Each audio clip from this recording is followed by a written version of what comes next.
All right, good morning, all.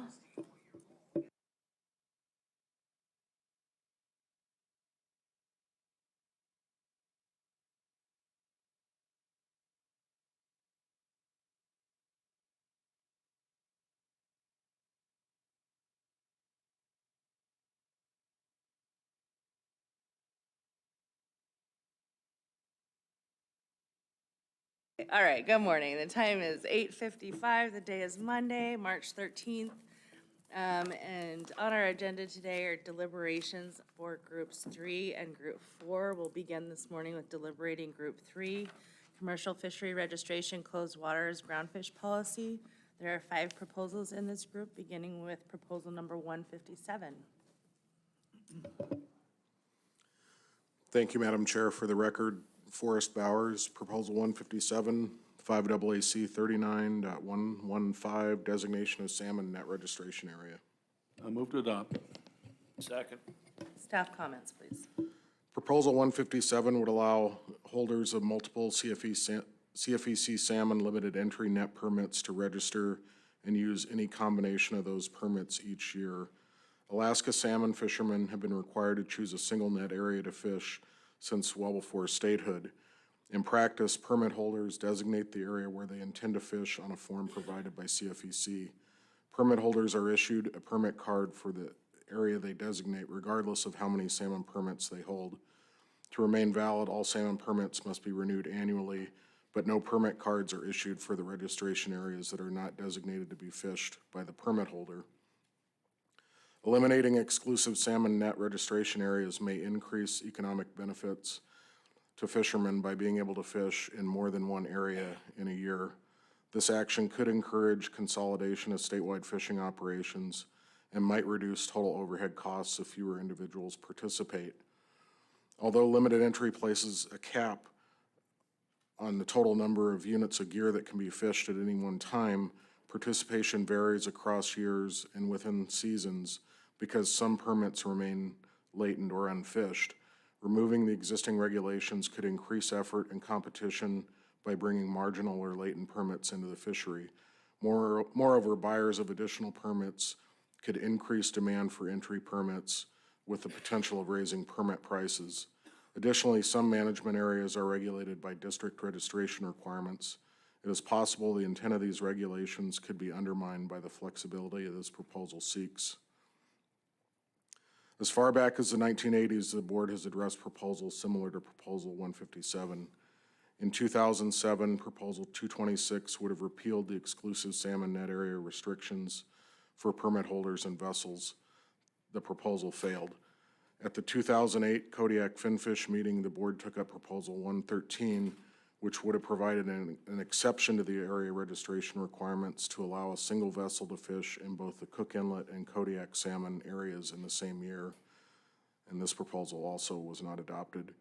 In 2016, the board considered Proposal 212, seeking to repeal 5AAC 39.115 or modify it to exempt drift gillnet permit holders from single net area registration, and this proposal also failed.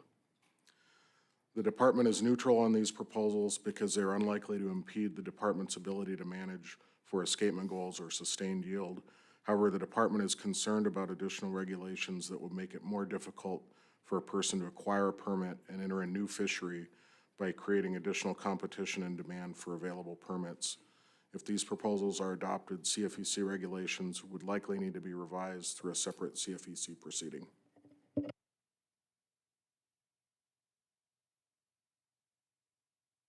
Thank you. Board discussion. Mr. Jensen, then Mr. Carpenter, then Ms. Mitchell. I'll defer to Mr. Carpenter first. Mr. Carpenter. Thank you, Madam Chair. I think this proposal has, there's many consequences to it, quite frankly. I think that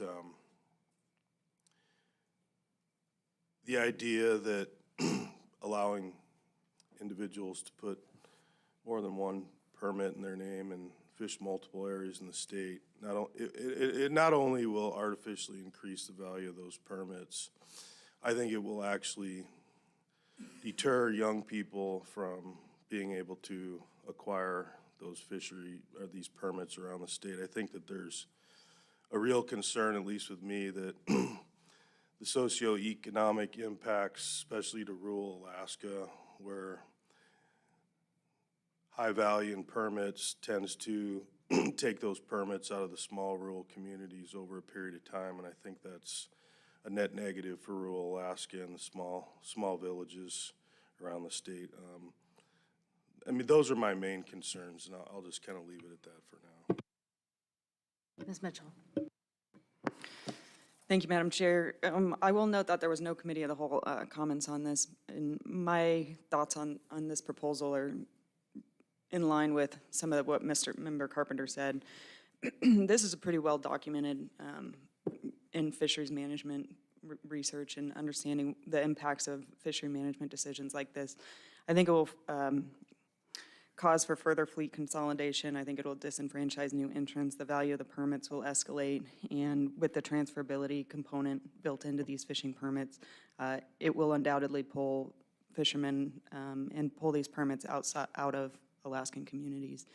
And I understand the interest by the commercial permit holders to be able to move around as abundance changes in different areas of the state, but there is an inherent instability into entering into a career in fisheries, and resources boom and bust, and that is part of the deal. And I think overall that this would be a bad thing for Alaska, and it would pull fishing permits out of Alaskan communities, and I will not be in support of this proposal. Mr. Jensen? Thank you, Madam Chair. I'll note on-time comments, there was a handful of people in support of this and one AC, and then on the opposition, there was like 10 ACs in opposition to this, along with quite a few other people in opposition. I too will be in opposition. I know this has been before us before, and it's been turned down every time. And for the reasons Mr. Carpenter and Ms. Mitchell stated, I'll be going the same way as them. I think it, and the department's comments are right on the, right, are correct, I think. So with that being said, I'm not going to be in support of this, Madam Chair. I concur with my fellow board members. Mr. Zaray? And I just concur also. I had similar comments ready to say, but I won't speak to them because I concur with what I've heard so far from the board. Mr. Jensen? Yeah, thank you. I'll just mention allocation real quickly here.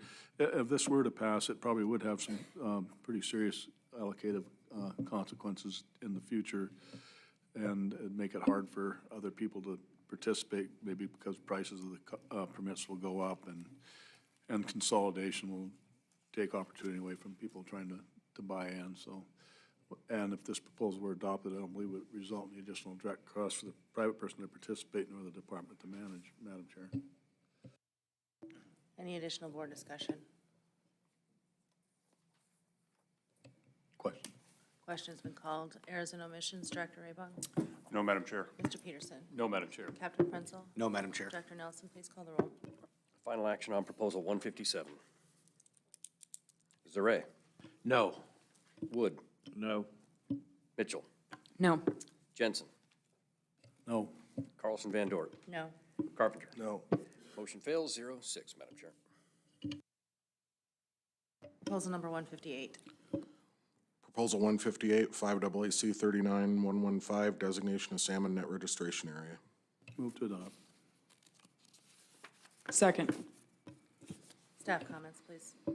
Proposal 158 is very similar to Proposal 157. It would allow a CFEC limited entry Bristol Bay or set drift gill net permit holder to also register the use of a CFEC limited entry salmon net permit in any other area of the state. And the remainder of our comments on this proposal are the same as Proposal 157. Thank you, Mr. Bowers. Board discussion. Mr. Jensen? Yeah, thank you, Madam Chair. My comments, I'll refer to my comments on the previous proposal as well as my allocation statement. And if this proposal were to be adopted, I don't believe it would result in additional direct costs for the private person to participate nor the department to manage. Madam Chair. Other board discussion. Ms. Mitchell? Thank you. I too will echo the comments I made for Proposal 157. I will not be in support of this. Question? Question's been called. Errors and omissions. Director Raybung. No, Madam Chair. Mr. Peterson. No, Madam Chair. Captain Frenzel. No, Madam Chair. Director Nelson, please call the roll. Final action on Proposal 158. Wood. No. Carlson Van Dort. No. Zaret. No. Mitchell. No. Carpenter. No. Jensen. No. Motion fails 0-6, Madam Chair. Proposal number 159. Proposal 159 would create a new section in statewide general provisions. I'm sorry, Proposal 159, 5EC 39 .xxx new section. Move to adopt. Second. Staff comments. Thanks, Madam Chair. This proposal would create a new section in statewide general provisions that would close commercial fishing for a given species in any waters within a quarter mile of an area closed to sport or personal use fishing for that species. Time and area of commercial fishery openings is based on species abundance, estimates of harvestable surplus, and regulations adopted by the Board of Fisheries. If this proposal were adopted, commercial fishing opportunity and harvest would be reduced by an unknown amount, and regulatory and enforcement complexity would be increased. This would likely conflict with certain regulations previously adopted by the board.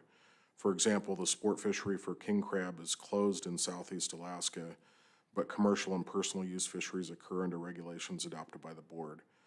If this proposal is adopted, it would effectively preempt regulations currently allowing a commercial king crab fishery in southeast Alaska. Similarly, all freshwaters of southeast Alaska outside the Yakutat area are closed to sport fishing for king salmon, regardless of run size or king salmon abundance. Adoption of this proposal would close all waters within a quarter mile of any freshwater stream in southeast Alaska to commercial fishing for king salmon. Commercial fishing time and area is regulated through emergency order authority and regulations adopted by the board. Fishing time is authorized by EO when a harvestable surplus is estimated to be available. Closed waters are specified by EO or regulation to ensure escapement or other spawning needs are being met. In areas where gear conflicts or allocation concerns have arisen, the board has adopted regulations to address them. The department opposes this proposal. This proposal would unnecessarily restrict commercial fishing opportunity and would increase enforcement complexity. The department prefers the board address specific areas where allocation concerns arise on a case-by-case basis rather than adopt a statewide regulation. Thank you. Board discussion. Mr. Jensen and then Mr. Carpenter. Thank you, Madam Chair. I'm concurring with the department's assessment of this. I think it would create a very complex management program for the department. It probably costs quite a bit of money to do so. Enforcement would be real hard, and I can't support something like this. And I'll note that on-time public comments, the majority of the people who responded were not in favor of this, Madam Chair. Mr. Carpenter. Thank you, Madam Chair. I concur with the department's assessment. Likewise, some of Mr. Jensen's comments. I think that this is a perfect example of how a statewide proposal doesn't necessarily reflect adequate flexibility for the department. I think that there's very much there are many problems that can arise specifically around the aquaculture industry that's been developed in this state over a course of many years, and I think that this could be a real problem for those operations to move forward in an efficient manner. Ms. Mitchell. Thank you, Madam Chair. I echo that some of the comments made by my fellow board members, but I'll also add that, I think it's important to kind of manage individual user groups as opposed to kind of tying them together. This idea of paired restrictions has its place in certain situations, but these fishing groups, sport fish, commercial, subsistence, are very different and have different markets and different values associated to them, and really kind of need to be looked at independently in management, because they're not comparable. They are different and they are unique, and management decisions that aim to kind of tie them together, so to speak, for purposes of sharing burden of conservation, the burden's better shared and more appropriately shared when we're considering these user groups on an individual level and the very unique components and nuances as that make up those individual user groups. So I will not be in support of this. Couple comments, like I think I can, kind of understand the spirit in which this was offered as a proposal and the frustration that may have been realized by, in-river uses shut down when there's commercial operations, and this idea that, or feeling, I should say, that there was some kind of exclusivity around that, that instance or happenstance, but I think this is a really good example of where a statewide reg is just not appropriate to deal with some of these very specific area management issues, and so I won't be supportive of this proposal either. Mr. Jensen? Yeah, thank you, Madam Chair. I think if something like this were adopted, it would be inconsistent with the Statewide Salmon Fisheries Management Plan with the blanket closures statewide. It would probably preclude the harvest of some fish that's available for harvest. And also, it could be highly allocative for the same reasons I just mentioned. So I won't be supporting this proposal to be adopted. I don't believe it would result in any additional direct costs for the private person to participate nor the department to manage. Madam Chair, and I'll call the question. Thank you, Mr. Jensen. The question's been called. Errors and omissions. Director Raybon. No, Madam Chair. Mr. Peterson. No, Madam Chair. Captain Frenzel. No, Madam Chair. Director Nelson, please call the roll. Final action on Proposal 159. Carpenter. No. Zaret. No. Carlson Van Dort. No. Jensen. No. Mitchell. No. Wood. No. Motion fails, 0-6, Madam Chair. Proposal 160. Proposal 160, 5AAC 39.XXX, new section. Move to adopt. Second. Staff comments. So Proposal 160 would create a new section in general provisions that would require surrender of proceeds gained from the sale of wild king salmon cotton hatchery terminal harvest areas to the state. Terminal and special harvest areas are chosen to provide reasonable segregation between wild and hatchery stocks, resulting in no significant impact to wild stocks. Commercial fishing time in hatchery terminal harvest areas is provided under regulations adopted by the board and emergency order authority based on excess hatchery-produced salmon available for harvest after accounting for hatchery broodstock and cost recovery needs. In THAs where no hatchery-produced king salmon return, and during times of the year before and after the hatchery-produced king salmon return, king salmon under 28 inches in length from tip of snout to tip of tail may be retained, but not sold by purse seine gear and may not be retained by troll gear.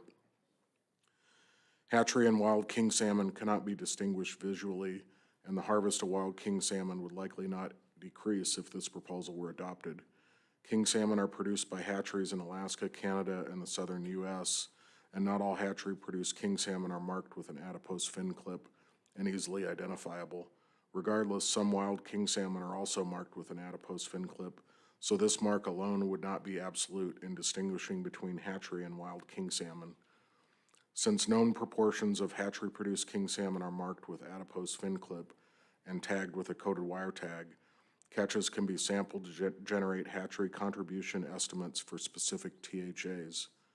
Other methods can be used to help identify hatchery origin fish in THA catches. However, it is not possible to determine if a king salmon from a hatchery or the wild simply based on visual marks or other characteristics. Fishing for king salmon in THAs provides important opportunity to harvest hatchery-produced king salmon that are supplemental to hatchery broodstock and cost recovery needs. By concentrating fishing opportunities in THAs, harvest of wild stocks are inherently minimized as effort in non-THA areas having other higher proportions of wild stocks is reduced. In Southeast Alaska, the department samples the harvest of king salmon in the THAs for coded wire tags to generate Alaska hatchery contribution estimates. The non-Alaska hatchery component includes wild king salmon from Alaska, Canada, or the southern U.S., as well as other hatchery stocks in Canada and the southern U.S., In general, the harvest of non-Alaska hatchery-produced king salmon and THAs is very small, and there is no exact means to visually identify hatchery or wild origin fish. The department opposes this proposal. This proposal would likely not reduce the harvest of wild king salmon and THAs. If there's a conservation concern with harvest of wild king salmon and THAs, the department can use EO authority in time, area, mesh size restriction, and retention to limit the harvest of wild king salmon. This proposal would be largely unenforceable because wild king salmon cannot be readily distinguished from hatchery-produced king salmon.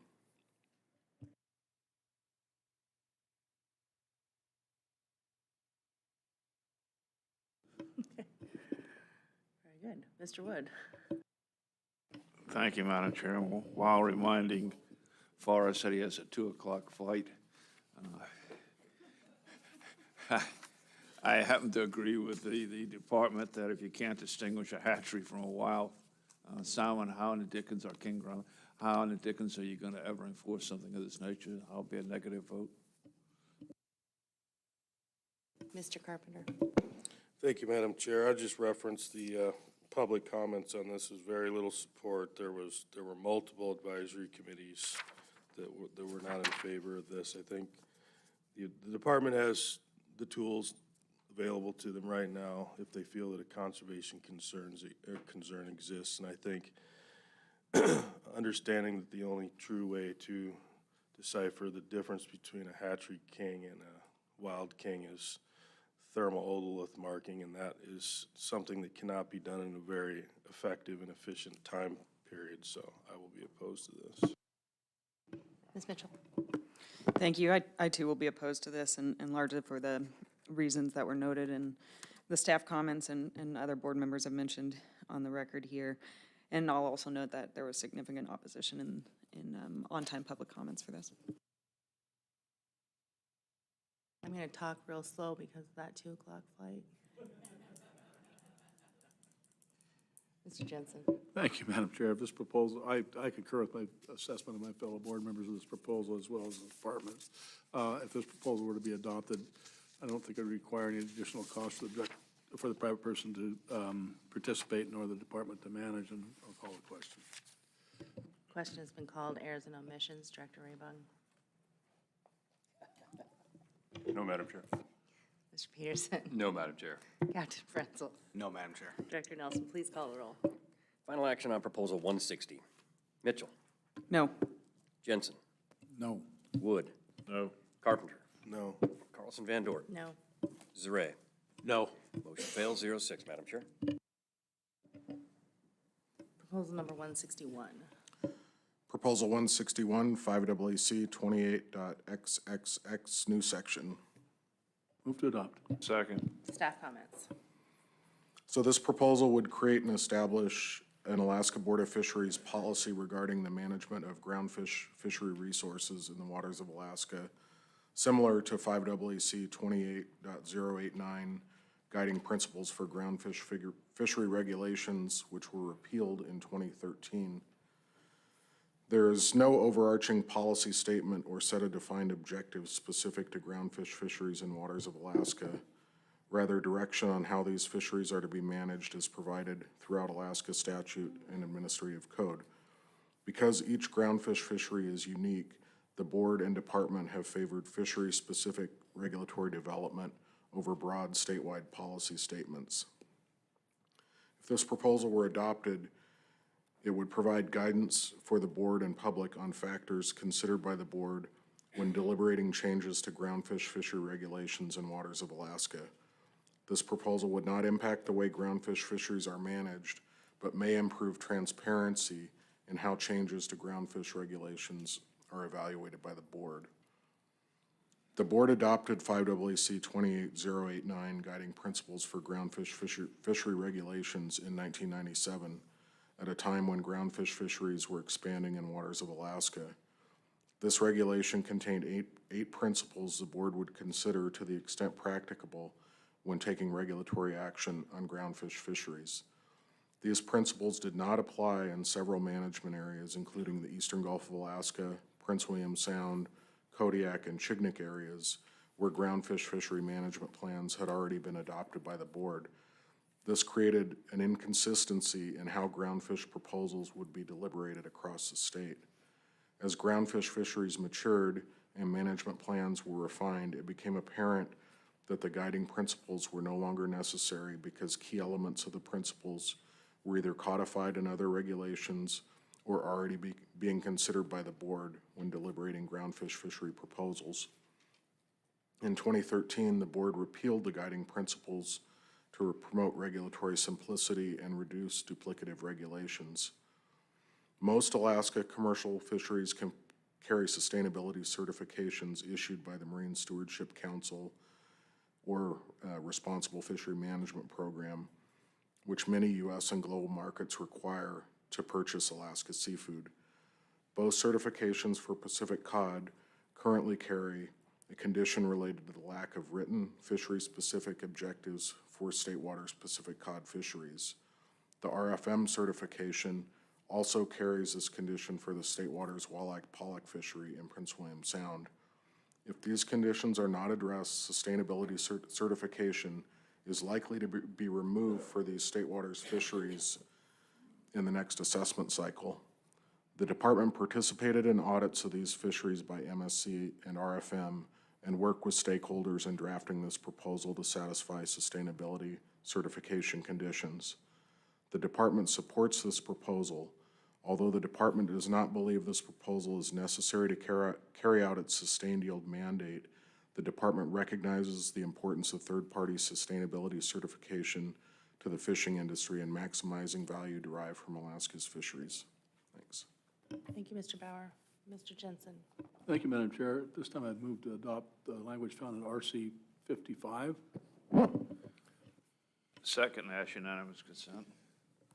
Hearing no objection, we have the language in RC 55 substituted for proposal number 161 before us. Mr. Jensen. Yeah, thank you, Madam Chair. I think Mr. Bowers addressed what this contains, and I'll be supporting this. It's something that needs to be done in order to provide markets for, some markets for these fish that are, and the federal is already covered by language similar to this, so they get their MSC certification as well as the RFM certification. There's one friendly amendment I'd like to make on this language in front of us, and that's on line 3. Strike the word protection and add the word conservation. And I think it's a lot better word to use than the word protection. So that's my friendly amendment. If that's, I'll move that friendly amendment, Madam Chair. Second, ask unanimous consent. Hearing no objection, we have RC 55 as amended before us. Okay, the reason that was done is so there's not any built-in expectancy based on that word. Conservation will cover it very adequately. Also brought up was in RC 66, there was some language brought up there by a person named Keith Criddle, and I talked to our legal advisor, and he confirmed that this is already covered in the regulation, the Constitution language, so we don't need to add that. And also, Mr. Peterson had comments on 161. I'd certainly like to hear those if we could, Madam Chair. Mr. Peterson. Sure. Vice Chair Jensen through the chair. I did include a comment on this, and it was merely pointing out that and law always recommends this when these types of policy proposals are before the board, that when deliberating on proposals that have associated policies, law recommends that the board consider those policies on the record. And so because law does that, law also recommends that the board consider whether adoption of such a policy is appropriate in light of the potential downside of not explicitly addressing those policies on the record. Now, I will also say that not addressing a policy on the record will not lead to invalidation. That isn't grounds for invalidating a board action because there's likely several other it's probably addressed in several other ways, but we still recommend that the board does that. So it's, and I think I made the same comment when this was brought up in an earlier meeting, and certainly members have seen law comments that the board consider, say, the sustainable salmon policy or the wild trout policy. This is just something to keep in mind when you're deliberating a new policy proposal. Thank you, Mr. Jensen. Yeah, thank you, Mr. Peterson. And I'd like to also say that this is pretty close to what the regulation used to read. We looked at several different iterations of it and tried to contain all that into this, and it seems to have came out really well. The number 9 is a little bit different than the other ones, and the reason was from what I was told by legal was there's some pertaining to the past language, there are some legal challenges on some parts of the number 9, so we used this language instead, and I think it'll be more defensible than the other.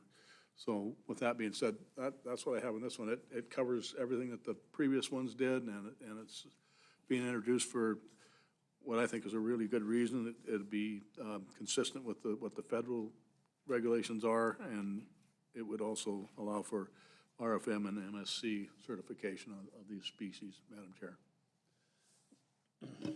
Thank you. And I think many of your comments, Mr. Jensen, addressed Mr. Peterson's guidance or issues.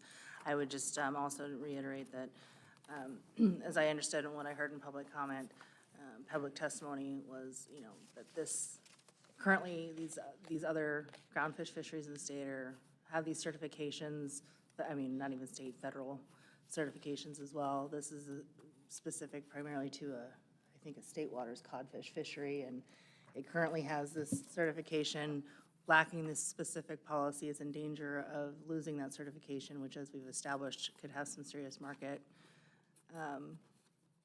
consequences, and that's certainly something that we want to avoid. I think that many of the fisheries in the state, this particular one is very sustainable and is a clean fishery, so I think it is worthy of that certification, and so I'll be supportive of the language before us. Mr. Carpenter. Thank you, Madam Chair. I just referenced the online comments and also the public comments that were in support of this. There's quite a bit of support for this. I think it's important to support the state waters fisheries of Alaska. I think maintaining certification for to maintain the ability of not only the processors but the fleet to achieve the highest value for state water fisheries is important. And I think having a guiding policy like this that satisfies that requirement is very important, considering that similar policies and similar values associated with the federal fisheries that are very in close proximity to these state water fisheries already exists. Mr. Wood. Thank you, Madam Chair. Whenever I look at any proposal, whether it's just 161 or any others, one of the first things I do is take a look at it in the light of how many people are opposing or supporting it and who they are and their reasons for it. And then I take the second test is, do the upsides outweigh the downsides? And I don't see any downside to adopting this proposal whatsoever. I will be supportive. Mr. Jensen. Thank you, Madam Chair. If the proposal were to be adopted, I don't believe it would result in the additional direct costs for the private person to participate in other department to manage, and I'll call the question. Question has been called. Arizona Missions Director Raybung. No, Madam Chair. Mr. Peterson. No, Madam Chair. Captain Frenzel. No, Madam Chair. Director Nelson, please call the roll. Final action on proposal 161 as amended. Zaret. Yes. Wood. Yes. Mitchell. Yes. Jensen. Yes. Carlson Van Dort. Yes. Carpenter. Yes. Motion carries 6-0, Madam Chair. All right, thank you. I believe that concludes deliberations on Group 3. We'll take a short break and we'll come back and begin deliberations on Group 4, sport fisheries, personal use, and subsistence fishery guiding, personal use fishery limits, and invasive species.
All right, we're back on the record. The time is 9:49 a.m. We're going to take up Group 4.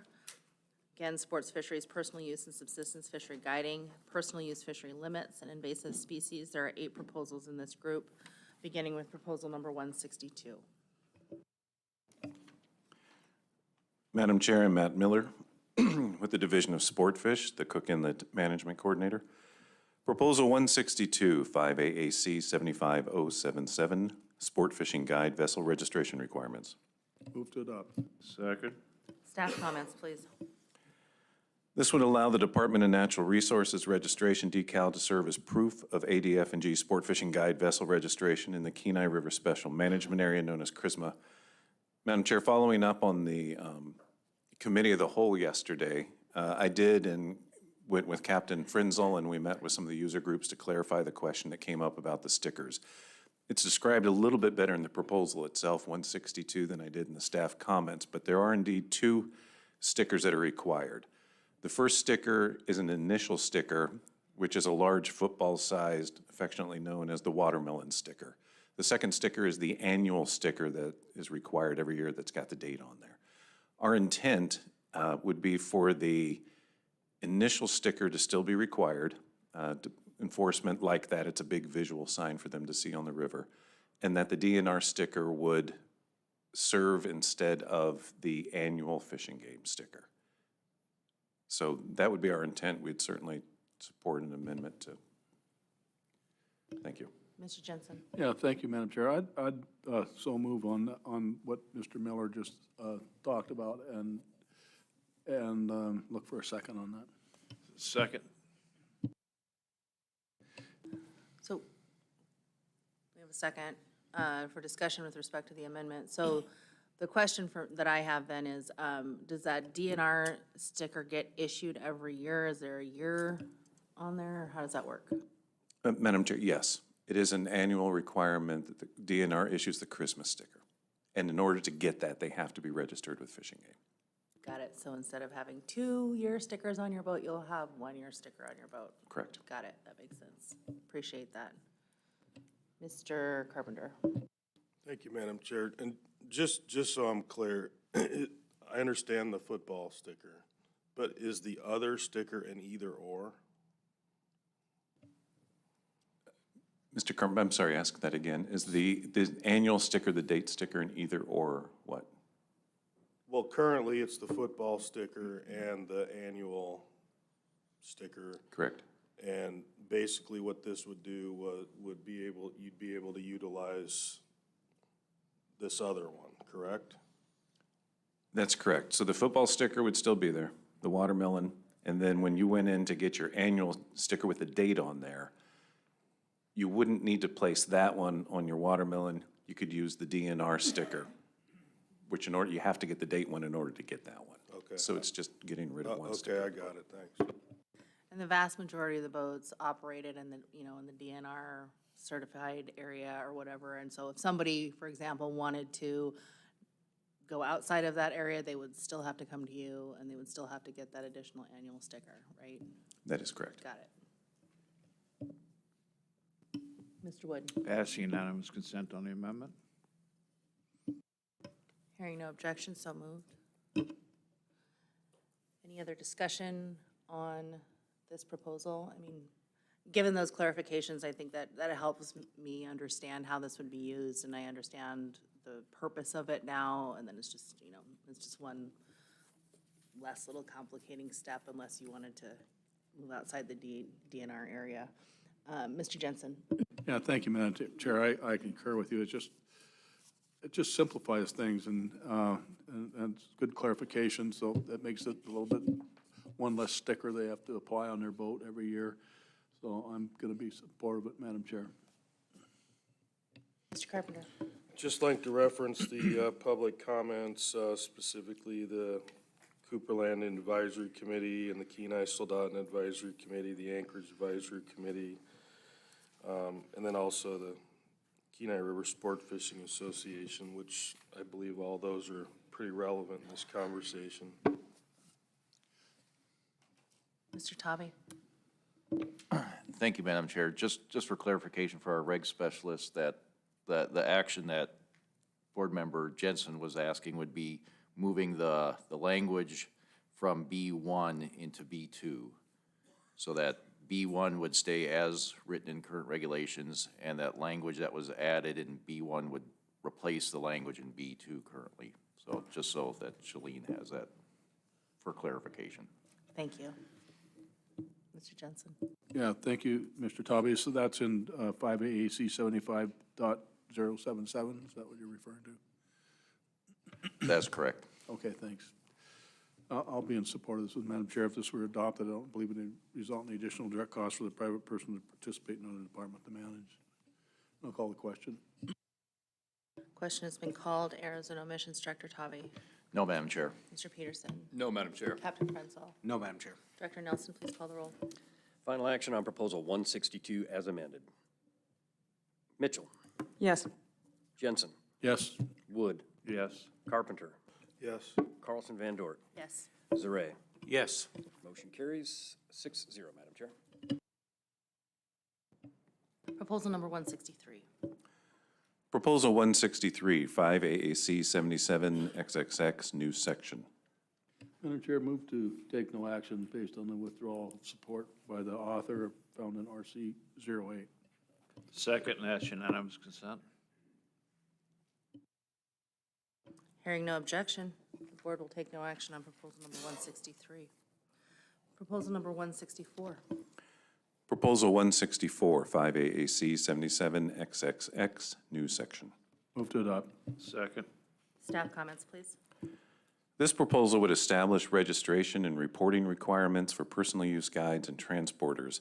There are currently no requirements for registration or harvest reporting for businesses that provide outfitting, transporting, guide services to Alaska residents participating in personal use fisheries. This proposal does have two parts. One of it would require the businesses to register with the department, and the second part would require a program similar to the saltwater logbook program that we have for guides and saltwater fisheries. The department is neutral on this proposal. Madam Chair. Mr. Wood. Just a question to staff. What benefit would it be to the department to have registration and reporting requirements implemented such as here? If any benefit. Yeah, Mr. Wood, through the chair, if we need that information, then we can require it.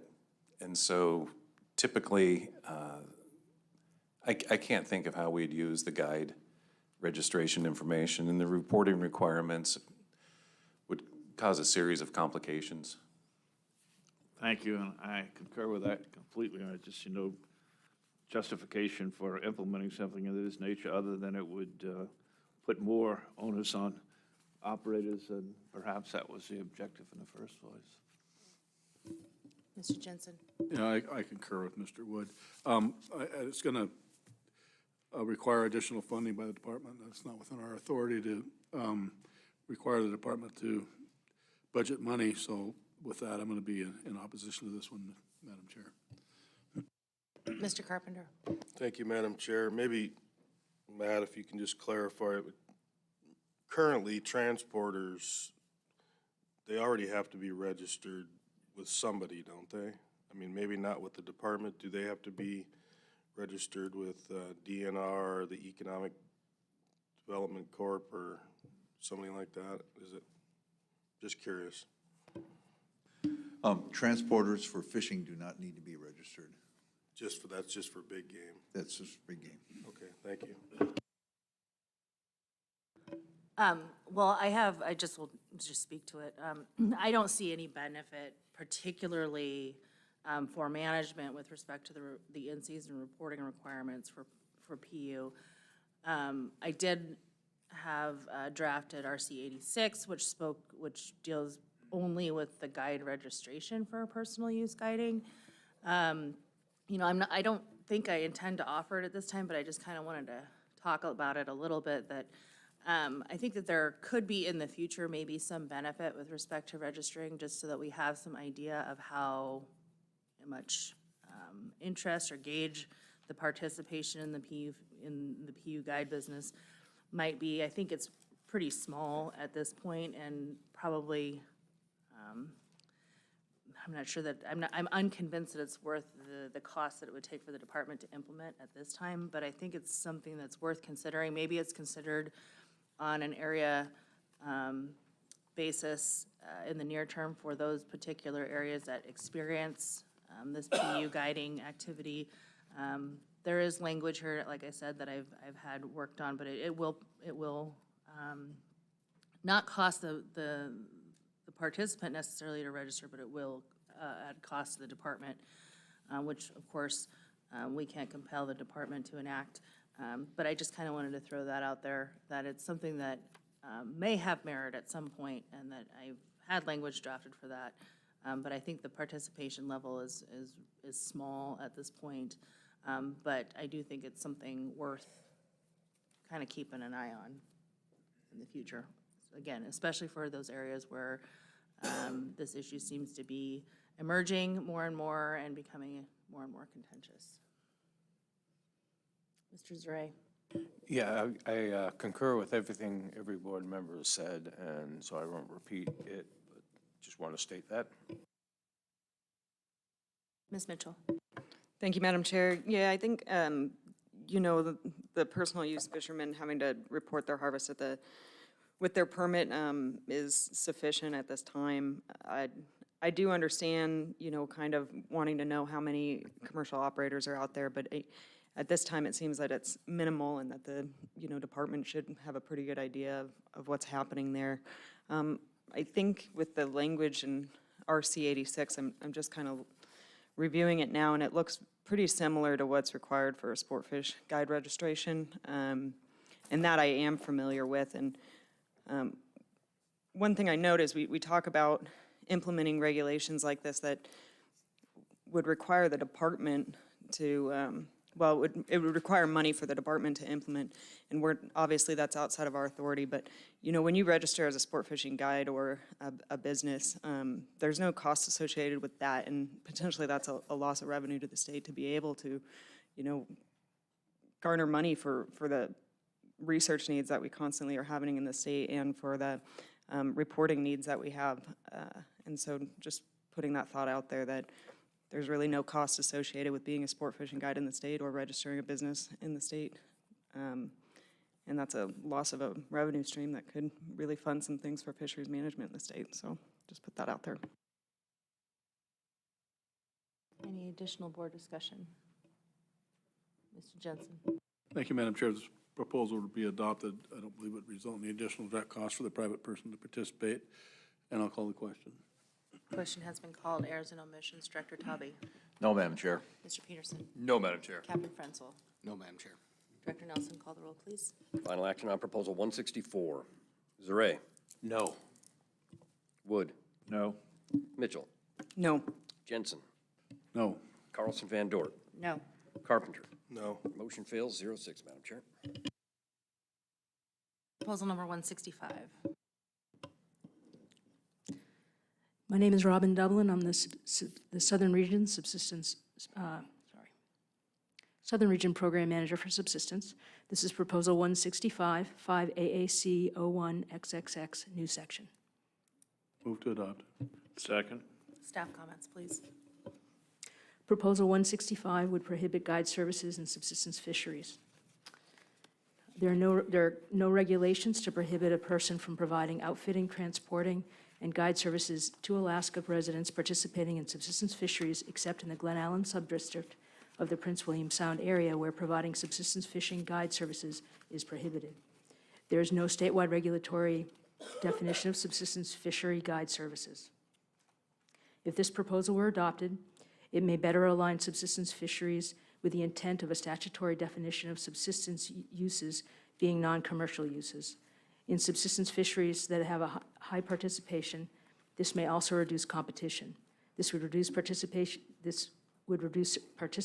in subsistence fisheries by Alaska residents who rely on guide services to provide fishery resource access and assistance in the harvesting process, primarily subsistence fisheries for salmon. This would likely reduce participation in harvest by an unknown amount. Economic impacts include eliminating small businesses offering guide services to subsistence users. As background, Alaska residents participate in subsistence fisheries for numerous finfish species statewide. Subsistence fisheries are critical for food security and preservation of traditional food gathering practices. Subsistence fishery participants employ guide services in some fisheries, primarily subsistence salmon fisheries. The department does not track the number of guides operating in subsistence fisheries, but the number is believed to be small. In the March 2022 the board discussed generating a proposal to define subsistence fishery guide services to be considered at a later meeting, but opted not to. Under AS 16.05.94034, subsistence uses means the non-commercial, customary, and traditional uses of wild renewable resources. The department is neutral on this proposal. Allowing guide services to participate in subsistence fisheries provides an option for Alaskans to access fishery resources and generate small business opportunity. However, it is a business opportunity on a fishery that by statute should be non-commercial. Also, it is the board's authority to determine if a use is customary and traditional. While this proposal is not specific to a particular fishery, the board may wish to consider whether adoption of this proposal reduces reasonable opportunity to harvest fish for subsistence purposes. Thank you, Robin. Board discussion? Can I make a motion to adopt with the language found in RC 70? Second, requesting absence. Hearing no objection, we have before us the language found in RC 70 substituting for proposal number 165. Would you like to speak to the language? Go ahead. Certainly. Thank you, Madam Chair. We have the language in RC 70 in front of us now, and really it just kind of cleans up that proposal a little bit and uses what is currently used as the sport fishing guide services definition and applies it here for subsistence guide services so that those would be similar, and as well as uses the definition for compensation. This has been a difficult type of proposal that the board's seen several times over the last couple of years, and I think it was appropriate to put it into the language and give it a good deliberation at the board level to see kind of what the thoughts are on this. Additionally, having an understanding of subsistence areas and subsistence fisheries across the state, since this is a statewide meeting, I worked with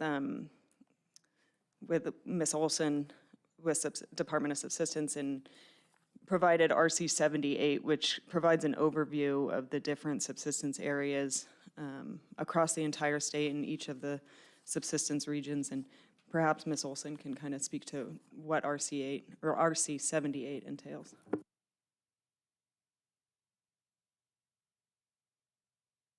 Ms. Olson. Thank you, Madam Chair. So RC 78 we put together because there's some confusion at the public and I don't know at the board level about what is a subsistence fishery. There's a lot of crossover testimony and public comment on the difference between the conflation of personal use and subsistence. And you've already taken action on the personal use fisheries, so those are off the table. People can still do the chartering and guiding there, except in the Glen Allen subdistrict. So this tells the board and the public, this RC 78 tells the board and the public which stocks in which areas are subsistence stocks. So these are the stocks with the positive C&T findings. So this gives the board a little bit of context as to where this proposal could apply if it's adopted. Then the other piece of what this does is show the board that because, for example, sport fishing and commercial fishing are closed unless opened by regulation, but in contrast, subsistence is open unless restricted. So this RC lists some summaries of restrictions across the state. These restrictions that are here, there could be restrictions for other reasons, but the restrictions here are mainly for conservation of the fishery resources. For example, so you can see there's some gear limitations in the Arctic Kotzebue area. People expect subsistence fishing to be done with a net, just throw your net out, catch as many as you need. And that's the wide open aspect of subsistence. But there are many streams and areas that can't stand that type of pressure. And so there's some gear limitations in certain areas, such as when you're using rod and reel in the Unalakleet River, for subsistence, you're restricted to the sport fishing bag and possession limits. So that could be considered restriction for conservation purposes. There's also listed here stock of concern designations throughout all the different areas. So that could be considered a conservation move to restrict subsistence for a conservation reason. There's also, and this ties back to 163, a listing that in each of the areas that there's no subsistence fishing allowed in the non-subsistence areas. So that is a tie-in to 163, which you just took no action on. Does that help, Member Mitchell? Absolutely. Thank you very much, Ms. Olson. I think it was just important to have this information available for the public and the board as we deliberate on this issue, to have a really full understanding and idea of the implications of adopting a proposal like this, and understanding where the subsistence areas are in the state, and what the current status of these areas and the conservation efforts that are already taken in subsistence fisheries because they can't sustain additional pressures. So I felt like that was an important piece to include in this conversation. Mr. Peterson. Thank you, Madam Chair. I do want to put a couple of things on the record because there was quite a bit of talk about customary and traditional during public comment and during Committee of the Whole. So customary and traditional is defined as the non-commercial, long-term, and consistent taking of, use of, and reliance upon fish or game in a specific area, and the use patterns of that fish or game that have been established over a reasonable period of time, taking into consideration the availability of the fish or game. You'll notice in that definition that the legislature did not include any reference to methods in the definition. The Supreme Court specifically noted that in a case called State v. Morey, wherein the court said the board has discretion, but is not mandated to take into consideration the traditional and customary methods of subsistence taking in their formulation of subsistence regulations. Of controlling significance here is the fact that under the statutory definition, the terms customary and traditional define how fish and game are used, not how they are harvested for subsistence purposes. And of course, the board is required when considering any regulation that impacts subsistence to ensure that a reasonable opportunity for subsistence is still available. You have the subsistence criteria, which I'm sure you'll go over. And I would also point out that basing a statewide regulation on certain areas that have conservation concerns might present a problem, because this would also impact areas like, for example, Bristol Bay. So subsistence users, I don't know if there are any commercial operations for subsistence users in Bristol Bay, but it would still impact that area where there are no conservation concerns for sockeye at this moment. So I've pointed out elsewhere in the law memo the criteria upon which the board should address regulations for the conservation, utilization, and development of fisheries. That, of course, also applies here. And I would also point out to the board that, because there was some talk about it during Committee of the Whole, that all Alaskans, of course, are subsistence users, so said the Supreme Court in McDowell, rather.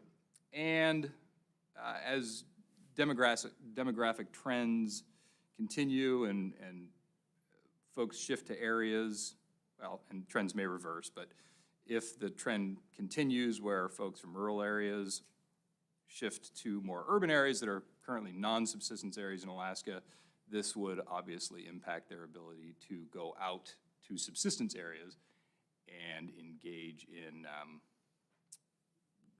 guided subsistence fishing, such as there is any of that in subsistence areas.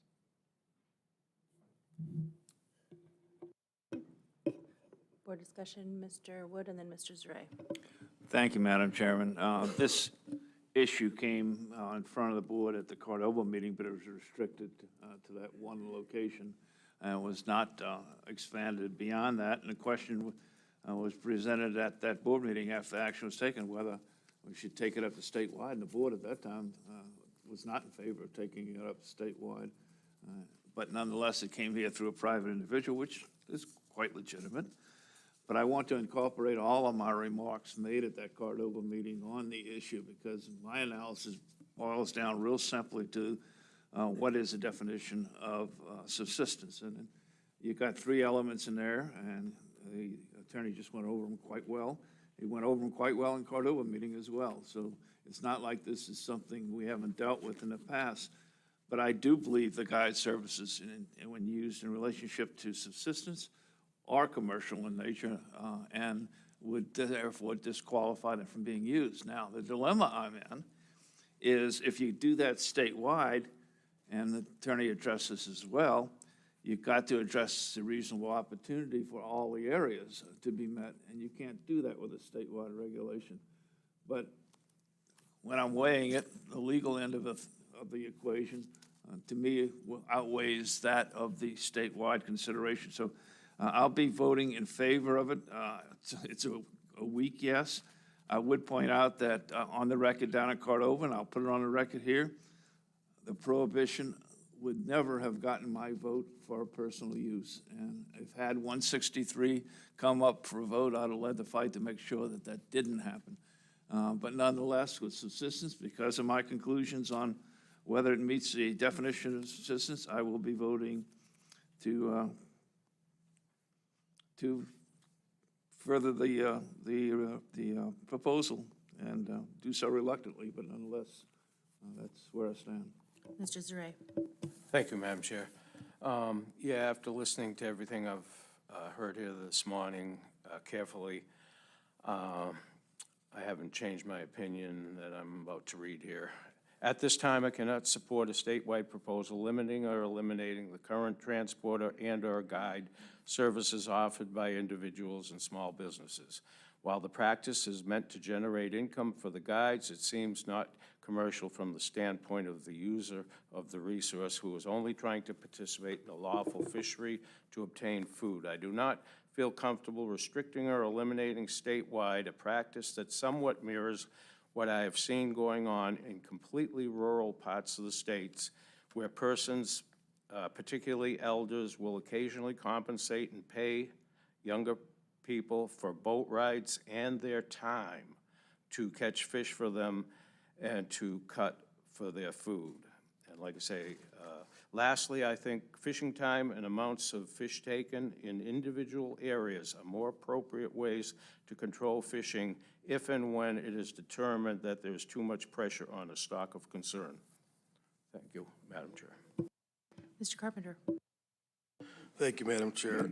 I got to admit, I'm in a bit of a quandary here. While generally, I don't think statewide proposals are very effective. I think this is a very broad and diverse state, and I think that there's different cultural aspects and different traditions that each part of the state has, developed over a course of many years, and I like to take those into consideration when making determinations. I tend to agree with the comments that Mr. Wood made specifically to when I look at the criteria that was laid out and talked about by Mr. Peterson. I think that the guiding component in a subsistence fishery really, to me, does demonstrate a commercial activity. I do think that's what Mr. Zare just said, and it's one thing that I think we heard about in public testimony from some people in the rural parts of the state, where I don't want to put something into regulation that will impede somebody's ability in a very rural setting to provide some gas, provide some, you know, a boat, a motor, et cetera, to allow somebody to fulfill their subsistence needs. And I guess my question might be actually to Mr. Peterson in regards to that, or maybe to Captain Frenzel, is currently, the way this is written, would that impede somebody's ability to do that? Well, through the chair, Member Carpenter, I think we both have some expertise in this matter because I've prosecuted those cases, and I know Captain Frenzel has investigated and charged them. Yes, the answer to your question is yes. This regulation would prohibit providing something like a motor for someone to, you know, engage in subsistence fish guiding of this. It's a little complicated to put it that way because you probably wouldn't give someone a motor, but it allows for the reimbursement of actual fuel costs and providing food, but providing, say, compensation for their sunk time, right? Or just anything other than what is specifically provided for in the regulation would in fact lead to some criminal prosecution exposure. So, and oftentimes I think that can be taken to an extreme, and I've seen it when I was handling these types of criminal cases. Somebody will think, oh, it's okay to give him $100 because he took me out on a boat ride. Well, no, that's illegal. You can pay for the actual gas and you can bring food and bait. Anything beyond that is a crime. Mr. Carpenter. Yeah, thank you, Mr. Peterson. I mean, I think I have a clear understanding of, you know, the way you're interpreting that. I'll just make one other point, and then I'll kind of hold the rest of my comments till maybe a few other board members have a chance to talk.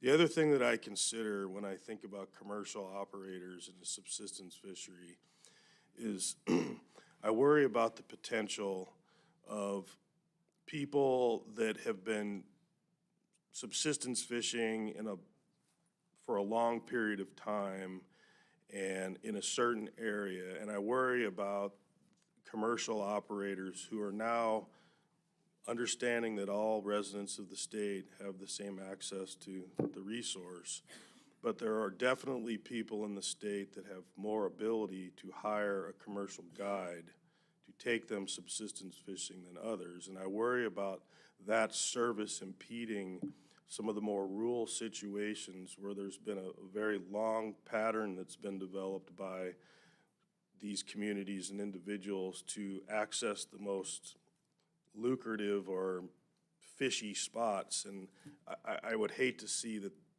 that would start to become a trend. So I'll just leave it at that for now. Ms. Mitchell. Thank you, Madam Chair. I've struggled with this issue in the few times that it's come before the board, and largely because I wouldn't want to restrict access for subsistence users and subsistence users or any residents of the state of Alaska. With that being said, I don't see this as restricting access. We, as Alaska residents and subsistence users, can have the right to access we have the right to access and go fishing anywhere. But not having a boat or the experience is a barrier to that unrestricted access that we have. But the traditional way of doing this was people would share, and all the opportunities provided through a guide service is the traditional way that this has been done. You take somebody fishing, you take them out on the boat, you show them how to do it, you help them cut their fish, you learn, and all of those privileges remain, even when you prohibit subsistence guiding. And that was the normal way and the way that it's always historically been done. What this does restrict is someone entering into a subsistence fishery for a financial gain, requiring a business license, a liability waivers, insurance, payroll, and et cetera. And that, for me, is an acceptable thing, to restrict that sort of exploitation of a subsistence use. All the those operators can still go and provide all of those services. They just can't do it for the financial gain. And this proposal restricts that. And I think that that is an appropriate thing. And like I said, I don't know if I necessarily see it as restricting access. You can still go anywhere and prosecute these fisheries. There's barriers to access in Alaska, and those barriers are inherent with what makes Alaska Alaska. We're rural. It's difficult to get to different areas. And again, with this language that's in RC 70, there are still transporting services that can be provided to get taken somewhere and dropped off. There's still outfitting that can be done to rent a dip net or what have you. So really what this does is it removes the guiding component of subsistence fisheries. And I think that that's an appropriate thing to do, and I think it maintains kind of the fundamental level of what customary and traditional uses are across the state of Alaska and kind of protects us as subsistence users and what the foundation of kind of what we are as Alaskan residents and our subsistence use rights.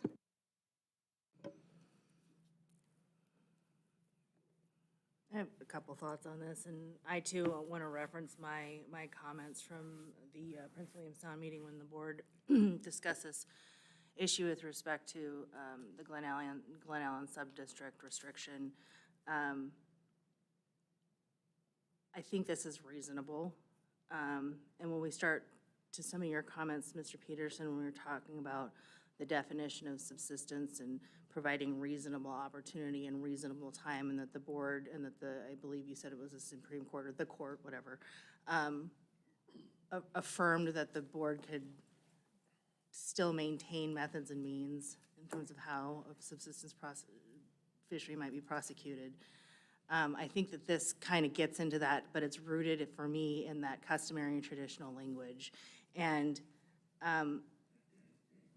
I don't see anything, and that customary and traditional designation was looking at, traditions and practices and uses over a period of time, a reasonable period of time, I think was perhaps the definition you gave. And that reasonable period of time has kind of been open for interpretation, I believe. I don't know if it was 20 years or 40 years or whatever. I mean, it's kind of moved around a little bit. But for me, professional guided services is not a customary and traditional application because it's a relatively new sort of emerging market that, at least in my experience, my exposure to it, does not constitute a customary and traditional means for taking subsistence, as I'm thinking through this. And I think with respect to the access issue, one could make the argument that if this was allowed and this particular sector continued to expand, you could actually be affecting reasonable access for subsistence users to be able to harvest if you have this very efficient means and also have the monetary and financial capabilities of being able to hire that means. And so for me, those are some of the things that I'm really thinking about, and I think that it could have the unintended consequence of restricting access for the everyday Alaskan subsistence user, while perhaps being able to maintain, under the existing law, access for those subsistence users that have the financial means in which to be able to hire somebody to go help them harvest their subsistence resource. The other comment that I would make with respect to access, I think is similar to what I thought about in Cordova, was that the access still exists for many of these folks through the personal use fishery. And we did not restrict guide servicing in the personal use fishery. I think the argument would have been stronger in my mind of restricting subsistence access if you also simultaneously restricted the personal use access, but that's not what the board did. And so as I continue to think through this, I have grave concerns about the literal commercialization of the access to harvesting subsistence. You may not be selling the fish, and I don't think that this unduly restricts somebody from, providing some gas or bringing lunch, bringing bait or sharing bait. I don't think somebody's going to give somebody a motor to go, harvest subsistence, but they might lend them their boat. You know, and maybe the issue is like, yeah, just fill up the gas tank when you bring it back. I mean, I don't know, but that's much, much more along the lines, in my mind, of sort of the customary and traditional ways that Alaskans have access to fisheries resources. And so, as I continue to mull this over, I think that this is a clear and reasonable approach to that. And I don't think it unreasonably restricts access. We're not talking about in non-subsistence areas at all. I've spoken about the customary and traditional use pieces that I think are important to me as I consider this. And again, I want to thank Ms. Olson and Ms. Mitchell for putting together RC 78. I think that really did help focus it. And, you know, we're talking about areas where subsistence activities aren't unduly restricted, you know, so presumably there is some type of a harvestable surplus, and these are areas where, by and large, C&T findings have been made. So, so I think I'll be supportive of the language found in RC 70. Mr. Jensen. Thank you, Madam Chair. I agree with what you're saying. I took the liberty of looking up the word subsistence in the dictionary, and it describes it as existence, especially of an independent entity, mode of existence, or that by which a substance is individualized, a state of a fact of existing, livelihood, ration, and sustenance. And those are sort of what made me come to the conclusion that Madam Chair has. There's other avenues to get fish through the PU process, and that hasn't been taken away as it was recommended in a previous proposal, and that was withdrawn or turned down. So with that being said, I'm going to reluctantly support the language found in RC 70, Madam Chair, and if this proposal were to be adopted, I don't think it would result in additional direct costs for the private person to participate nor the department to manage. Mr. Wood. Madam Chairman, it doesn't go directly to whether to support or oppose this particular proposal, but during deliberations and in private conversations, there seems to be undercurrent of argument that somehow the guides that were out there were doing it, but nothing but money, et cetera, et cetera, et cetera. The guide services that I am familiar with that operate out there are done in a very professional manner, provide a safe means of harvesting the fish, et cetera, and I think are providing a service in so doing. And that argument fell on deaf ears with at least this board member. Ms. Mitchell. Thank you, Madam Chair, and thank you, Member Wood, because I think that's a really good thing to bring up. This is not an attack on guides. This is more to protect an Alaskan way of life and the customary and traditional ways at which that has historically happened. And I know that there are lots of very, very good guides out there, and I really appreciate the service that they've provided. I just don't think it's an appropriate place in a subsistence fishery. Mr. Carpenter. Thank you, Madam Chair. I appreciate the comments that my fellow board members have made. I think some of my concerns and some of the concerns that Mr. Zure brought up earlier in regards to small things like fuel, food, small things like that, I don't want to impede, and I don't want to some sort of regulatory language to lead to prosecutions of our more rural communities, specific to, you know, elders or people in the community providing small things like that to allow somebody to go out and provide some sustenance for them. So I think I will be supportive of this proposal. I think that specific to number one of the subsistence procedures and the 8 criteria, I think is very clear in my mind, so I'll just leave it at that. I'll call the question, Madam Chair. Okay, Mr. Jensen, the question has been called. Errors and omissions. Director Raybung. No, Madam Chair. Ms. Olson. Thank you, Madam Chair. I would just like to clarify that the board intent is not to prohibit transport, because that's how I read section Q, because it says guide services means assistance for compensation to take or attempt to take fish by accompanying or physically directing the fisherman. So you have to have like two people at least out there. Is that the intent? Is that what a guide would be? Ms. Mitchell? Yeah, thank you, Ms. Olson. I think, and it is probably a very good idea to put this on the record. This still allows for transportation services. This still allows for outfitting of a user, you know, with renting a boat or renting a dip net or what have you. This specifically means that when the person is trying to take or attempt to take, that's when the guide operation part comes in. And that would be what is restricted here. And maybe, perhaps, you know, Captain Frenzel, I think we spoke to this, because this is the exact same language that's found in the sport fish guide definition, and what would be permitted and what would not be permitted, and what would be cited for being illegal activity if RC 70 were to be adopted. Captain? Yes, thank you, Madam Chair.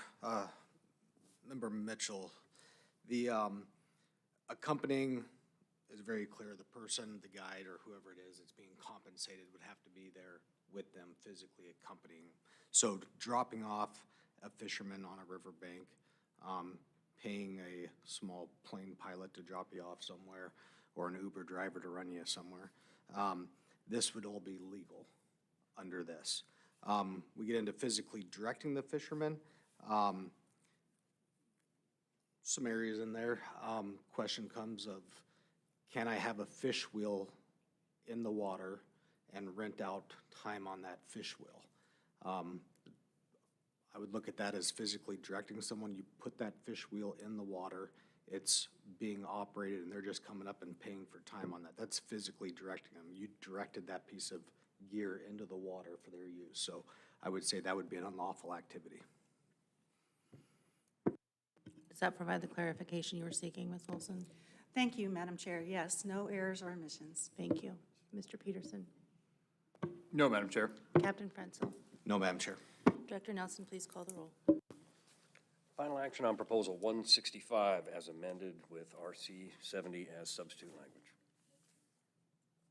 Mitchell, Yes. Jensen, Yes? Wood, Yes. Carpenter, Yes. Carlson Van Dort, Yes. Zarek. No. Motion carries 5 in favor, 1 against, Madam Chair.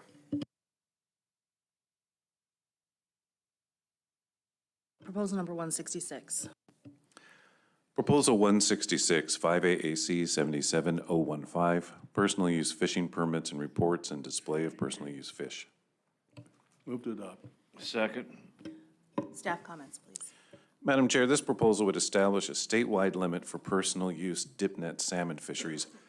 Currently, the permits now are issued for specific fisheries, for example, in the Chitina subdistrict or in larger regions. For example, we have the Cook Inlet personal use permit, covers PU fisheries in the Kenai, the Kasilof, Susitna, and Fish Creek. And in Southeast, the household permit is issued for the region for each of those PU fisheries down there. The department opposes this proposal. It would unnecessarily restrict Alaskans' ability to participate in personal use fisheries, potentially restrict harvest of available surplus production, and require a new reporting method for the permit holder and the department. Madam Chair. Thank you. Board discussion. Mr. Carpenter? Thank you, Madam Chair.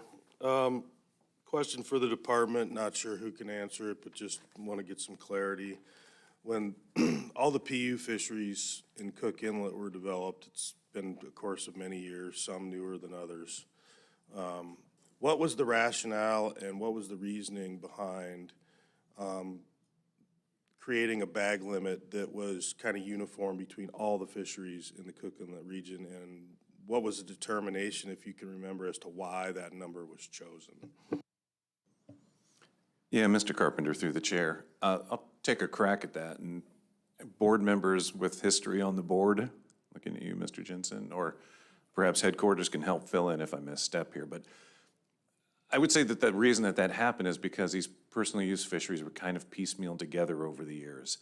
And the users are largely the same group of people.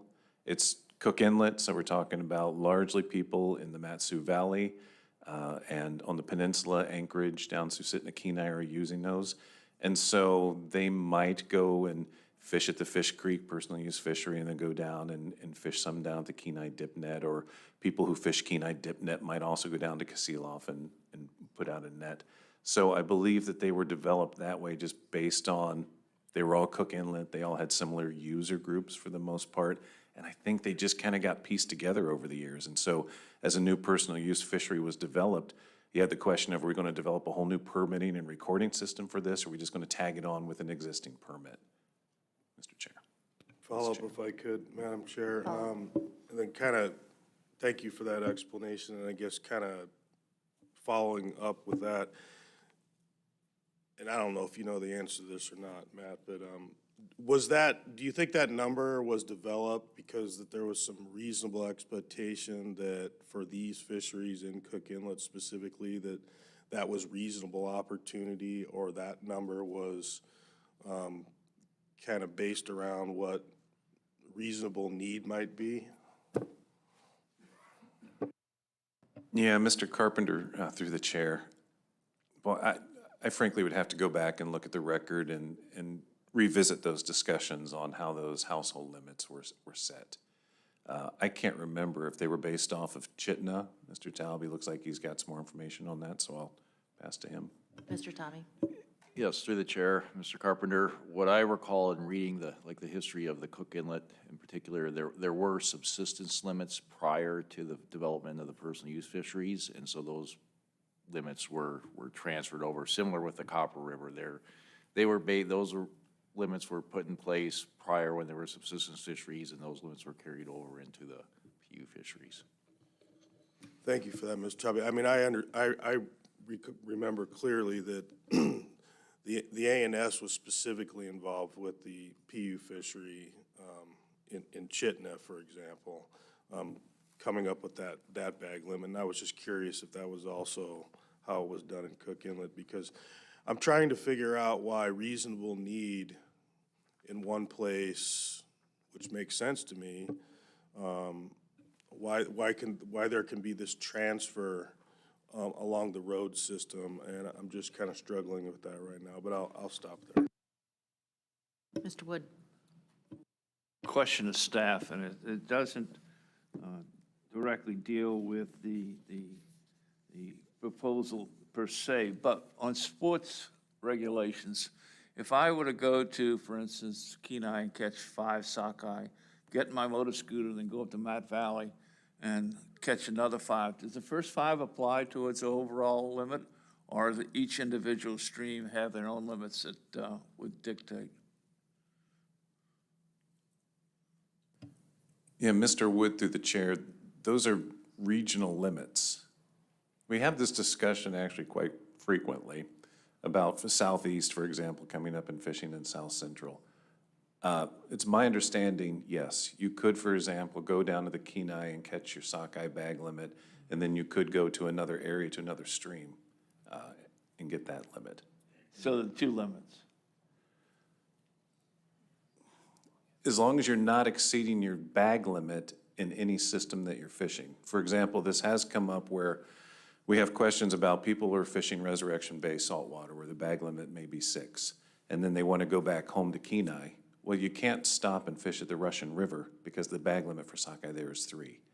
So if you got checked and your cooler had 6 sockeye in it, you'd exceeded your bag limit. Yeah, and this is a part of the proposal I'm having the most difficulty. The enforcement issue is not persuasive to me, and I think it was explained during testimony that you write the amount of fish you caught on a ticket. If you have less than 25, you can go to another place and fill it on. That was the intent of what I understand the author trying to accomplish. That argument is not going to sway my vote against this, but what my concern is, if indeed we can't do it in the sports field, why are we not applying the same standard here? Or if we can do it in the sports field, why aren't we applying the same standard here? Mr. Wood, through the chair, yeah, the came up in committee a little bit, and as I was rereading through the staff comments, we really don't have much of an argument about enforcement, and I'm not sure if Department of Public Safety had additional comments on that. But the opposition that the department had on this was based largely on the idea that Alaska residents wouldn't be able to participate fully in these different fisheries in times of available surplus production. And from our perspective, the personal use permitting systems right now are regionally based.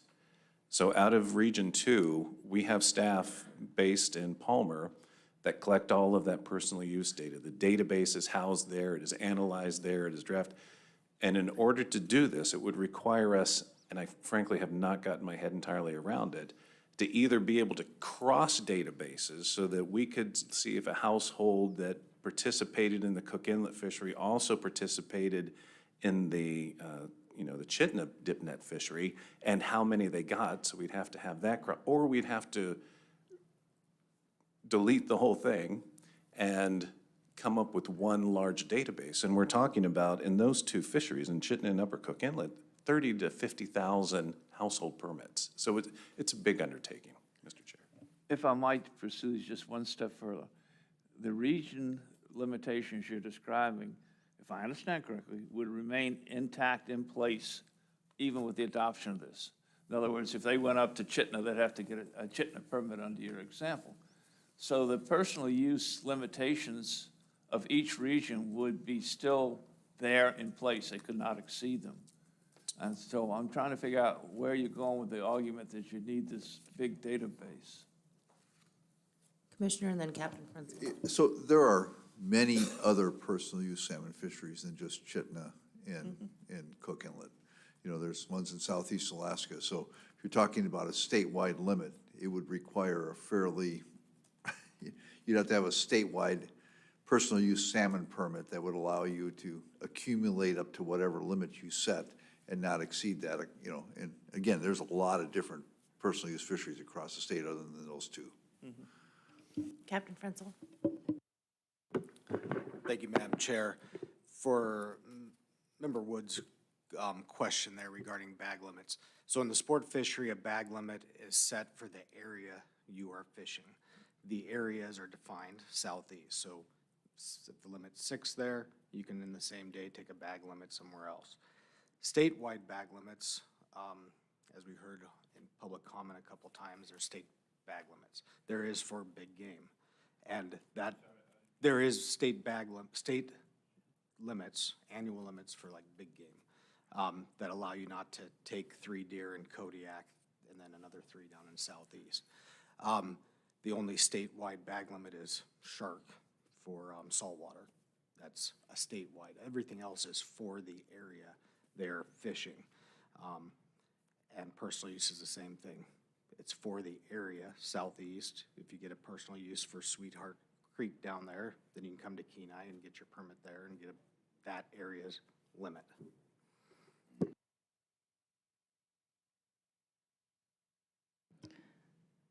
I guess, I've been kind of mulling this one over the course of the last few days either, and I keep kind of struggling with this idea of the statewide bag limit and what purpose does it serve, what function does it serve, and I keep coming back to, like, if the system that is being managed can support the harvest, then I'm not sure why it's relevant whether an Alaskan participating in a PU fishery is in Kenai, is in Copper River, is in Southeast. If we're managing for systems and the system can support that harvestable surplus, then why would we unduly restrict the access? Matt? Yeah, Madam Chair, to get back a little bit to Mr. Wood's question too, I'm not trying to avoid answering the question or be intentionally obtuse. It doesn't have a statewide bag limit number in here. So it's unclear to me as we were going through effects of this, if the intent was to have a statewide bag limit that was equal to all of the bag limits statewide, or whether it was to be something under that number, because each of those have different effects and different consequences. Madam Chair.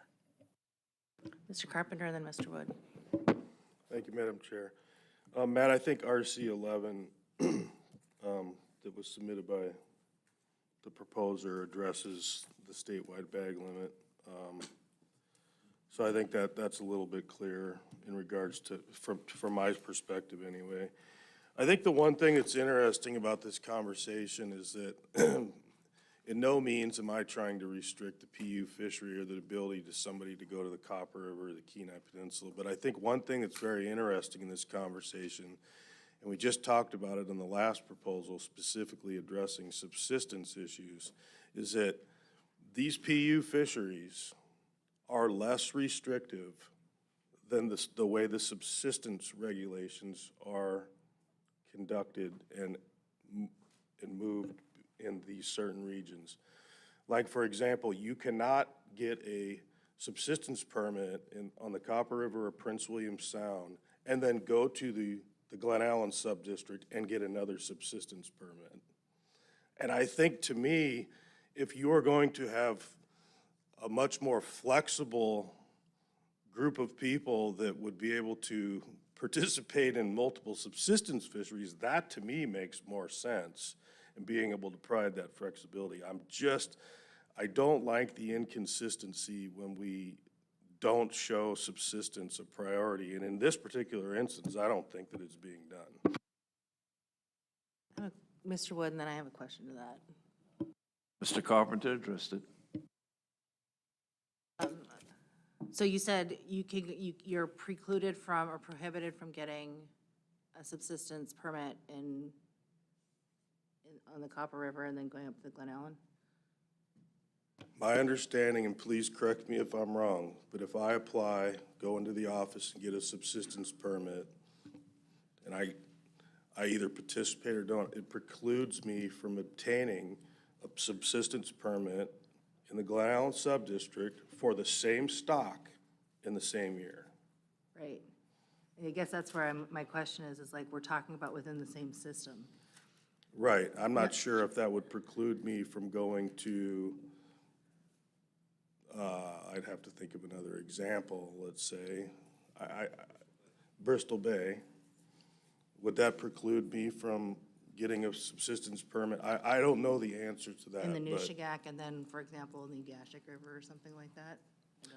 I just think it's an interesting thing that should be considered when we're talking about this sort of situation. I guess the way I think about it is that it's kind of within the same system that's being managed.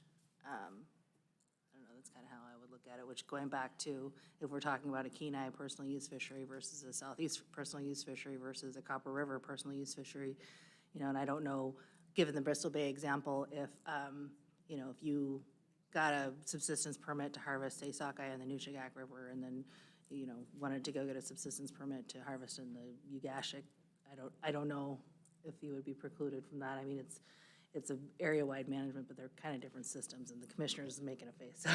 Yeah, I don't think there'd be anything to preclude you from going from the Nushagak over to the Quejack, for instance, the subsistence fish.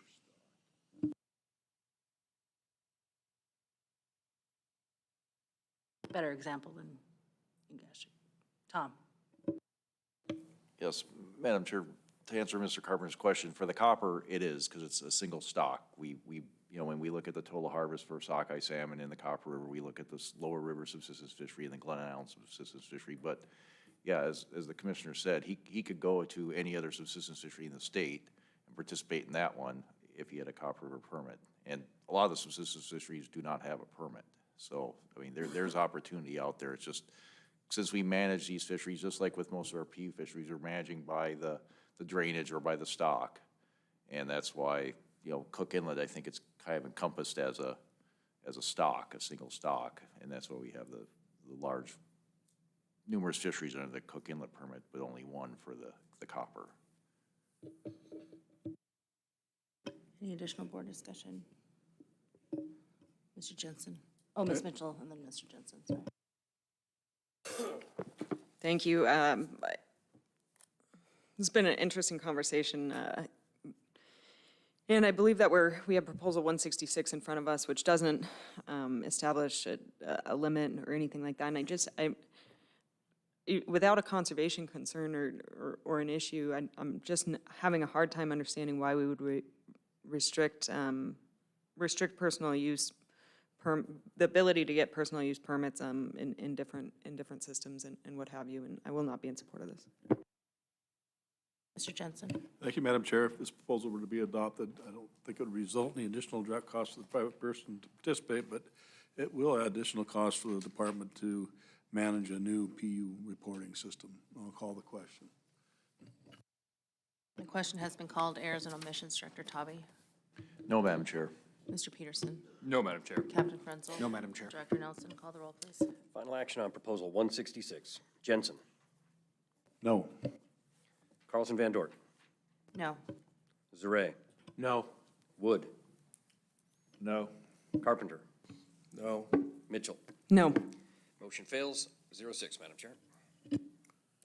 Proposal number 167. Madam Chair, Proposal 167, 5AAC 01015, Subsistence Fishing Permits and Reports, and 5AAC 77015, Personal Use Fishing Permits and Reports, and Display of Personal Use Fish. Madam Chair. Move to adopt. Second. Staff comments. Madam Chair, this proposal would require harvest reporting by participants in subsistence and personal use salmon fisheries within 5 days of harvest. Harvest reporting is required for subsistence and personal use fisheries where a permit is required. The majority of subsistence fisheries in Alaska do not currently require a permit.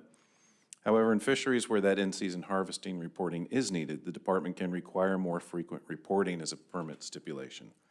The department opposes this proposal. The mandatory reporting with 5 days of harvest is unnecessary. The department already has the authority to require this level of reporting in areas where that information is needed.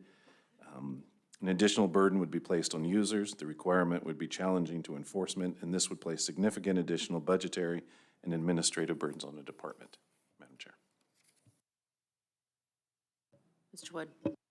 Thank you, Madam Chair. And I will not be supporting this particular proposal, but I do want to get on the record clarification and adjourn public testimony, or actually committee of the whole.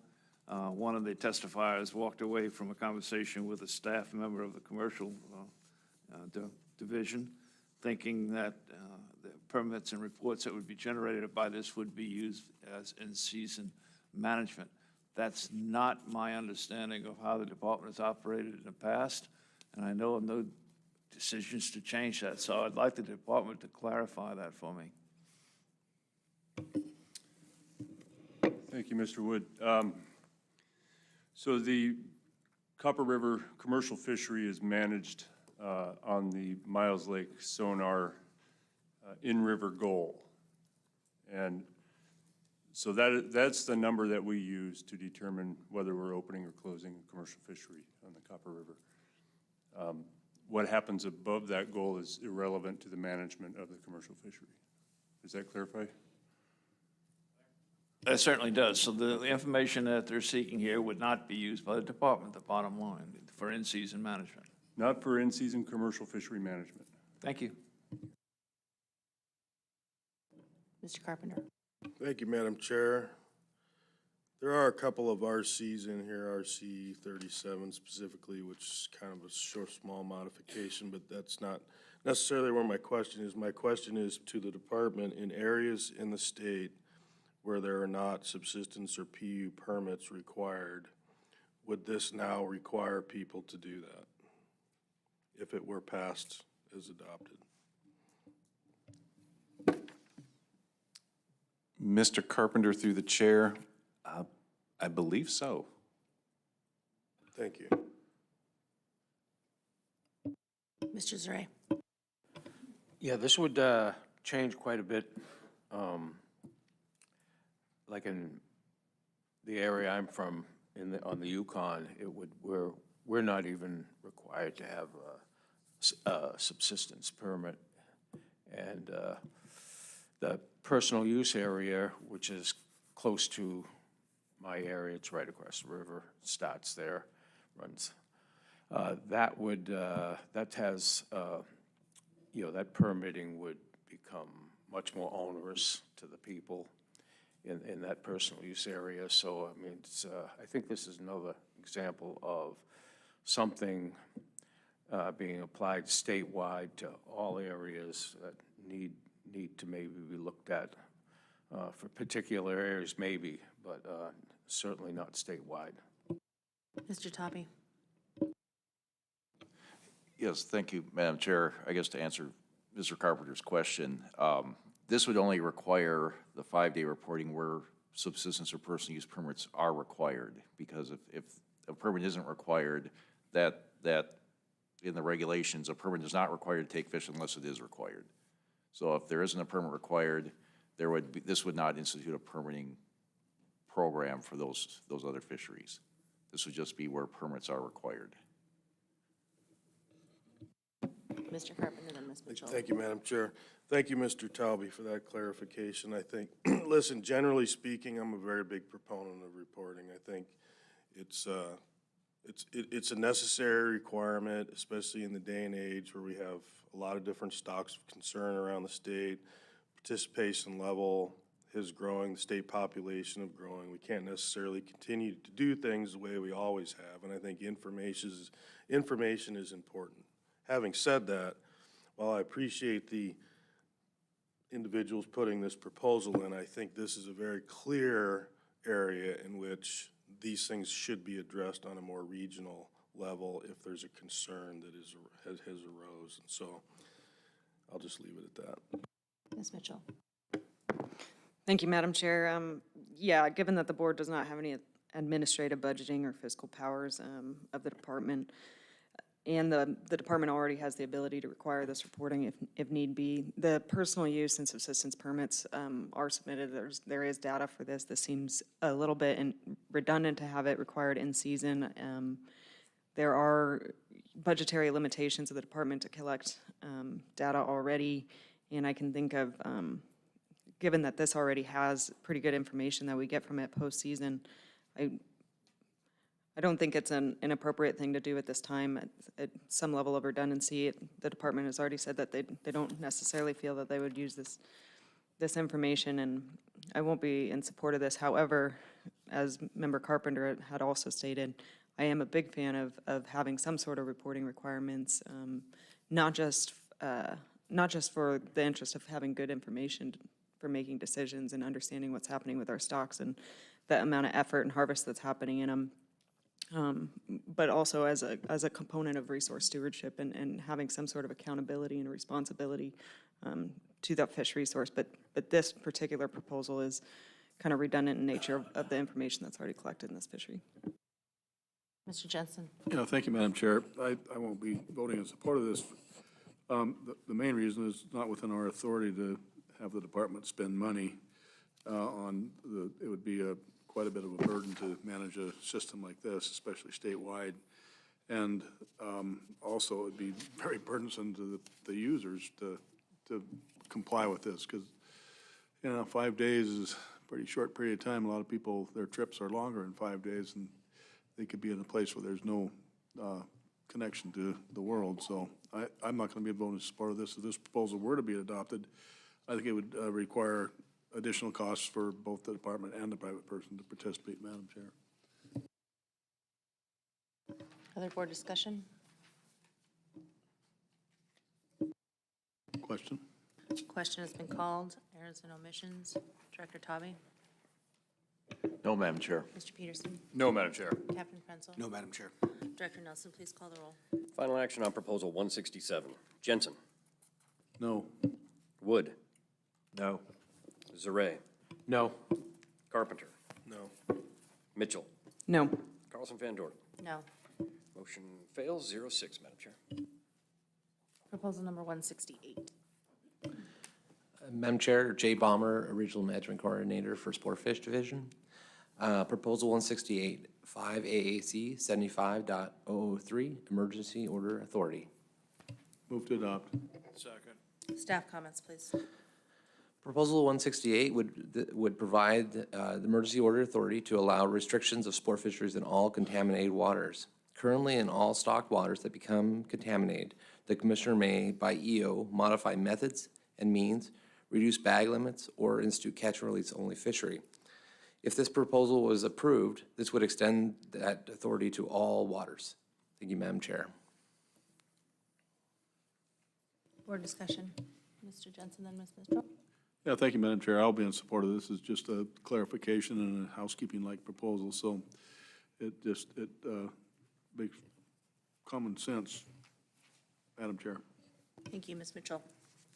Thank you, Madam Chair. I will also be in support of this kind of housekeeping proposal. And I'll also note in the on-time public comments that there was 10 advisory committees as well as several public comments that were in support of this. Thank you. Mr. Jensen. Thank you, Madam Chair. If this proposal were to be adopted, I don't believe it would require any additional cost for the department or the private person to participate. And I'll call the question. Question has been called. Errors and omissions. Director Tavi. No, Madam Chair. Mr. Peterson. No, Madam Chair. Captain Frenzel. No, Madam Chair. Director Nelson, call the roll, please. Final action on Proposal 168. Carlson Van Dort. Yes. Carpenter. Yes. Jensen.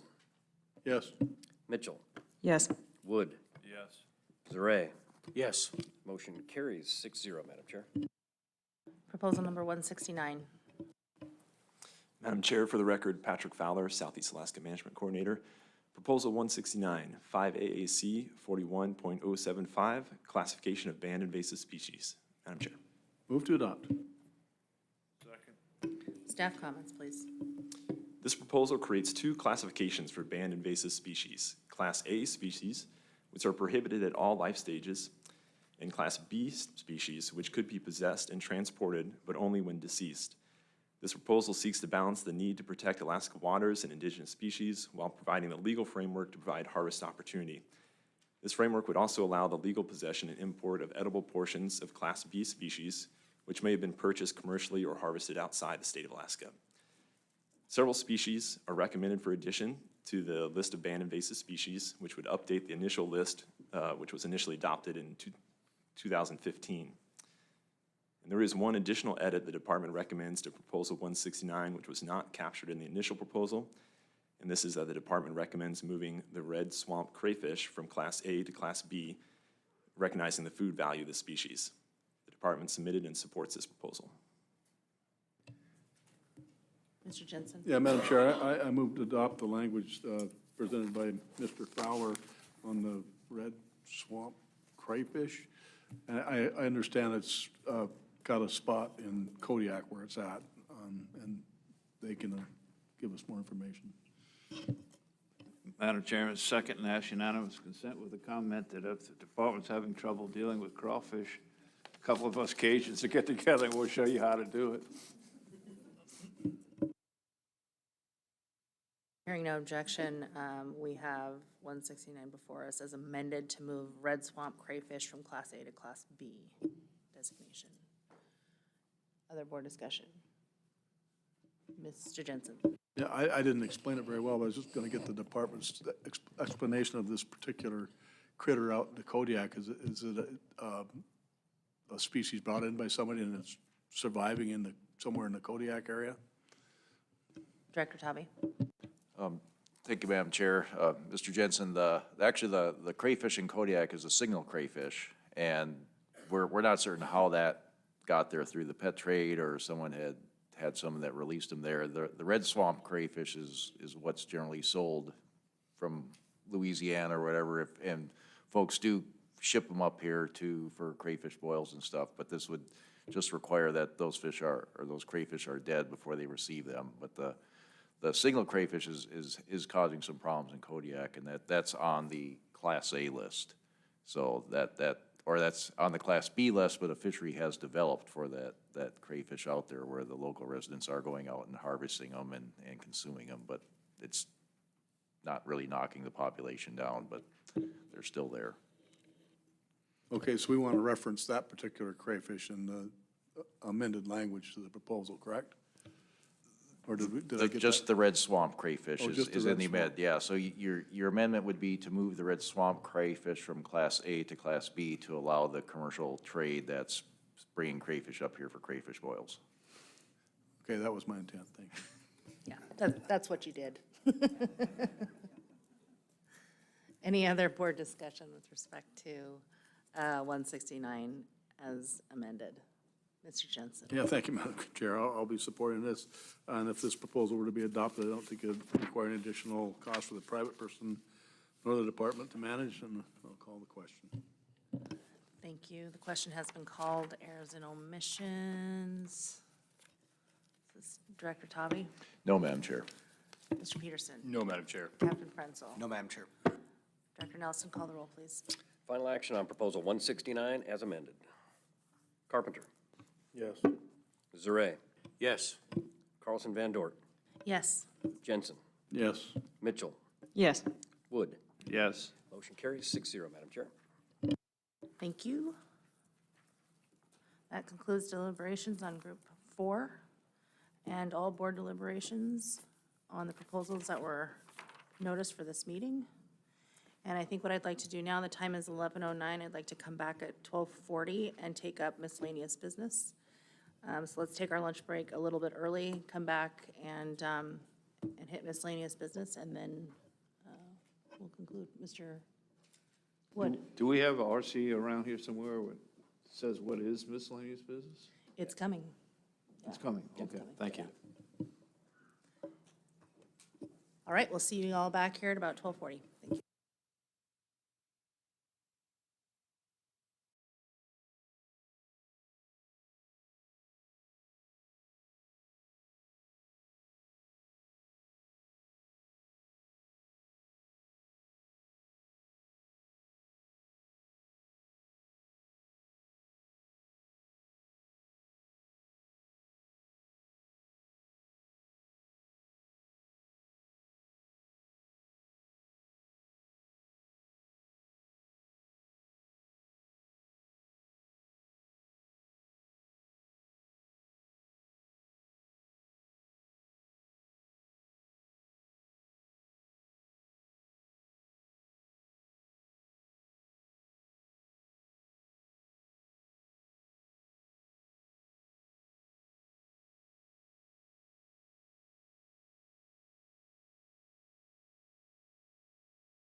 Okay. The time is 12:46. We are back on the record to take up our miscellaneous business agenda. The miscellaneous business agenda has been RC'd. It is RC 95. And there are several RCs associated with this agenda, beginning with item number 1, the lost proposal from the native village of Quinhagak. That actually sounds like a movie title. But, Director Nelson, will you please speak to this? Madam Chair, this was first brought to our attention during the AYK meeting, although, we weren't able to verify that, yes, it truly had been received in a timely fashion and then got lost. I believe the file got just accidentally overwritten with the contents of a different proposal. And so I put this before the board to consider the options on what to do. Your options range from everything from do nothing or to potentially put it into next year's meetings or to hold a special meeting to consider the issue. We would need at least 30 days because I'd have to get a new legal notice out to cover this. And then we could talk about other details depending on how the board wants to proceed. Mr. Wood? Yeah, do we have any advice coming from the attorney for this group, whether they want it heard immediately or whether they're good with going till next year? Or? The communication that I've had from the representative of this group is that they would like the proposal, the timely submitted proposal, to be heard, and they would like it to be heard prior to this fishing season, so that the board can consider changes that may apply to this summer season. And so, it was an error on behalf of the department. I'm not interested in, the budget doesn't allow for having a full-blown in-person special meeting. So I'm considering holding a Zoom or teleconferenced special meeting to allow for the board to consider this specific proposal, notice it properly, provide for on-time written comments to be received by the board, and then for the board to deliberate and take any action associated with this prior to, the summer season. And I presume that would pass legal muster?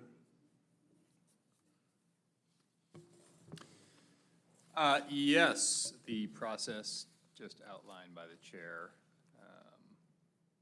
as long as the notice is done in a legally sufficient manner, which I'm sure it will be because we'll review it, will pass legal muster. And Madam Chair, I don't know what you need. Do you need a motion to that effect, or how do you want to handle this? Mr. Nelson? I mean, if you want, I know the chair and I talked about the logistics of needing a little bit of time to get the notice put together and into the paper, and then of course the minimum of 30 days has to start ticking. We were looking at the possibility of the special meeting being on the evening of April 19th, starting at 4:30 p.m. Written comments only with a comment deadline that would end on April 7th, and no oral testimony at the meeting. Yeah. Back to my question, do you need a motion to that effect? Yes, I do. I do need a motion. I would move all the dates, times, and manner as described here, and schedule it for April 19th, you said? April 19th. Second, ask unanimous consent. Hearing no objection, the board will schedule and notice a special meeting to allow for the proposal contained in RC 92 to be considered by the board. I also would just like to take a moment to comment that fortunately, these types of situations are exceptions, at least in my limited experience with this board, but it does say in the proposal that we ask people to review the proposal book when it comes out for accuracy and content. And so it is not infrequent that there will be, some corrections that need to be made to a proposal that was submitted and when it comes out in the proposal book. And it behooves the public to, when that proposal book comes out, to take a look at it. Make sure that your proposal that you submitted is contained in there. If it's not, let us know. There are rejected proposals, but typically when those rejections occur, the proposer is notified why the proposal was rejected. So I just, like I said, want to take the opportunity to underscore to the public that if you submit a proposal, when the proposal book is published, please check it. And please let us know immediately if there's any errors that need to be addressed. Okay. Moving on to item number 2, process considerations. So I just kind of wanted to have this discussion, and, you know, the commissioner and I have had informal discussions here and there over the course of particularly this last year, and I'm not quite sure why this year seems to have exacerbated some of these issues for whatever reason. But, you know, I've heard from members of the public, from the department, from members around this table, this board, you know, some issues or frustrations associated with the timing of actions and how the department and the board and the public are all communicating with each other, particularly around the designations of stocks of concern, which typically happen at the board work session in October, and then the department's sort of tight timeframe for drafting action plans and then getting those out to the public for review. You know, there are some other issues that I think could be addressed, you know, associated with board comments and things like that. But primarily, you know, we had to defer action on the Nushagak plan because of some of those complaints. We've heard them in other meetings. So I just kind of wanted to take an opportunity to kind of lay that out there and see if there is a way or a time. And we do have a committee for board process, which I think would be an appropriate place to start to begin some of these conversations about how we can make this process better for the board, better for the department, and better for the public. Yeah, Madam Chair, I fully concur, because what happens is we're not factoring in the time between the October board meeting when stocks of concerns are identified, and we may have a December meeting, which really is tough for us to get an action plan together, get it out 2 weeks in advance, or actually before that, so the ACs can take a look at it. So I fully support this I think you've identified the right place. You've got a committee to look at this, and we'll be glad to sit down with you and try to figure out some solutions moving forward. Any other board discussion or comments in that space? Yeah, like I said, I just kind of wanted to get some thoughts on the record and would like to move forward about how we can make it a little bit better. That brings us to agenda item number 3, emergency petitions. We have 3 emergency petitions that have been submitted to the board.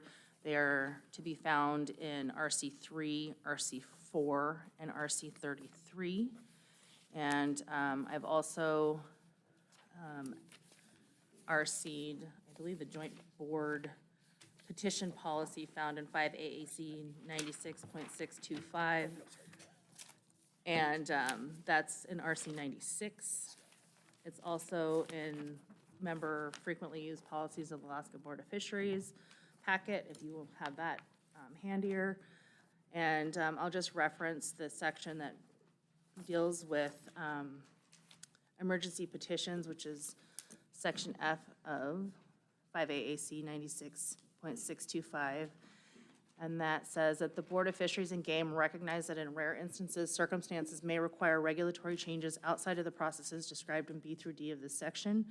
It is the policy of the boards that a petition will be denied and not scheduled for hearing unless the problem outlined in the petition justifies a finding of emergency under AS 44.62.250A. In accordance with the state policy expressed in AS 44.62.270, emergencies will be held to a minimum and are rarely found to exist. Except for petitions dealing with subsistence hunting or subsistence fishing, an emergency is an unforeseen, unexpected event that either threatens a fish or game resource or an unforeseen, unexpected resource situation where a biologically allowable resource harvest would be precluded by delayed regulatory action, and such delay would be significantly burdensome to the petitioners because the resource would be unavailable in the future. Petitions dealing with the subsistence hunting or fishing will be evaluated under the criteria listed in 1 or 2, which are the petition must address a fish and game population that has not previously been considered by the board for identification as a population customarily and traditionally used for subsistence under AS 1605-258, or the circumstances of the petition otherwise must be required or must require expedited consideration by the board, such as where the proposal is the result of a court decision or is a subject of federal administrative action that might impact state game management authority. So those are the criteria for which we should be considering whether or not there is a finding of emergency with respect to each of the petitions. At this time, I will go ahead and take up the first petition found in RC 003. Mr. Wood. Thank you, Madam Chair. And conformance with how we've treated these petitions in the past, the only question before us here today is whether an emergency exists or does not exist. Is that correct? That is correct. So accordingly, we should not be debating the merits of any of the emergency petitions, but I do have a question on process. And to the staff, I guess, is this board restricted in what kind of remedies that it may have available to it should these emergency petitions be brought, pushed forward? In other words, if emergency is found to exist, are we restricted only to the remedies of those particular emergency petitions, or do we have the latitude to go beyond that?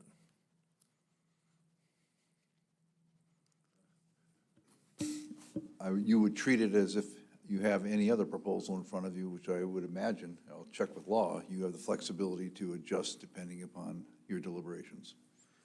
If I might, Madam Chair, I could elaborate. But I want to check with law first before I. Yeah, Aaron, do you have comment? Yeah, so, Madam Chair,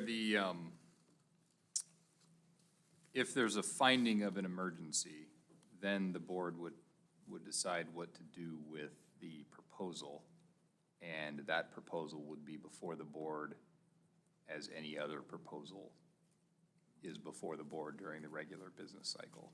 I can be a bit more specific with the indulgence of the chair. For instance, if what I was looking for were shallow nets and it's not contained in any of the three proposals, would the board be authorized to consider that should we get to that point?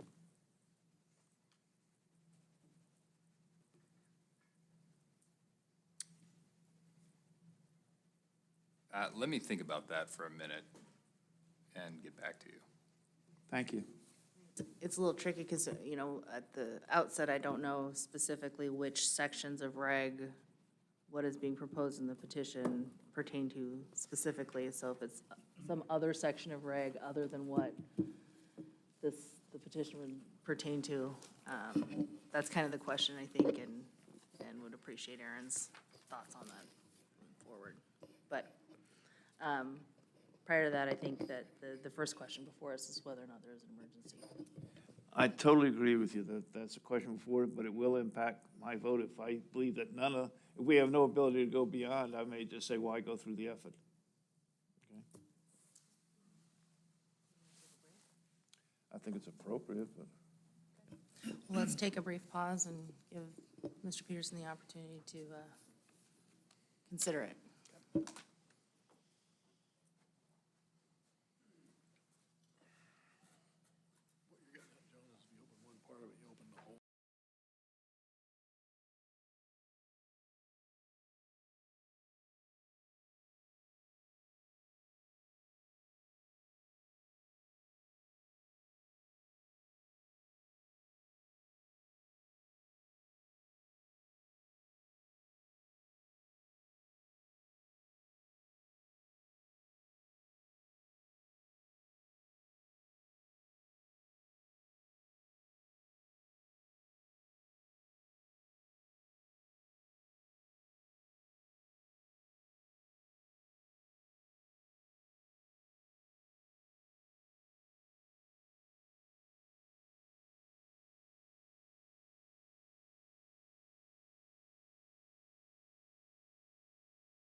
Thank you, Madam Chair, and thank you for the brief indulgence there. I wanted to make sure to gather my thoughts before giving an opinion on this. So essentially,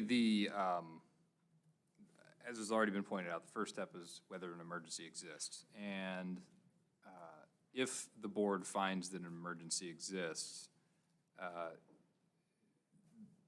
the board has pretty broad discretion to address that emergency. Obviously, there's a proposal before you, and as I said, that is treated as any other proposal before the board, meaning that it can be amended at the will of the board. The emergency regs are in effect for 120 days, and of course are exempt from the regular notice provisions. So the short answer is yes, the board can address an emergency in a way that it sees fit. Mr. Wood? So the only real restriction of it going through this route, the emergency route, would be the 120 days of effectiveness. Is that a fair assessment? Through the chair, Member Wood, I don't know if that's the only restriction, but that is a restriction, certainly, that it's limited in time. And so. Okay, thank you. Okay, so board discussion as to whether or not there is an emergency. Mr. Jensen? Thank you, Madam Chair. Follow-up question for Mr. Peterson. So what you're saying is if you go into one management plan, and if we say we're to accept this, and then we're dealing with a management plan that will address it, and it has implications on another management plan, can you open up that plan? And if that has further implications on other management plans, you have to go into those, or are you restricted to just specifically what is in front of us? Through the chair, Vice Chair Jensen, that's a really interesting question, because the finding of the emergency is the finding that the adoption of a regulation, and you'll get into this language, but that the adoption of a regulation is necessary for the immediate preservation of the public peace, health, safety, or general welfare. So if you find that other regulations that are impacted by regulatory changes here might also need to be addressed on an emergency basis for the immediate preservation of the public peace, health, safety, or general welfare, then you would have that authority under the statute to take up that other plan. Now, I can't really envision a scenario where that would be the case, and it is the policy of it is the policy that emergencies are to be held to a minimum. That's the policy of the board. But that is the state of the law. Okay, follow-up. But yeah, my concern is that if you open up one specific area to talk about, they all have, when we put them together in the past, they all touch on another one, so you're eventually gonna end up having to open up a whole can of worms just to get the one worm. That's my question, and you answered it, I think, so. I'm just concerned if we accept this petition, you're gonna have to open up the whole Upper Cook Inlet, some of the 10 management plans that are up there. Okay, and I want to clarify one thing I said. I said it's the policy of the board. It's 5 AC 625 says that in accordance with the state policy, it's emergencies will be held to a minimum and are rarely found to exist. So that's a joint board reg referencing the state policy. Thank you. Mr. Wood? Just a request to Mr. Peterson. I know we spar back and forth occasionally, but I am of the opinion that either way we go, there's most likely going to be litigation, so please keep us on the straight and narrow.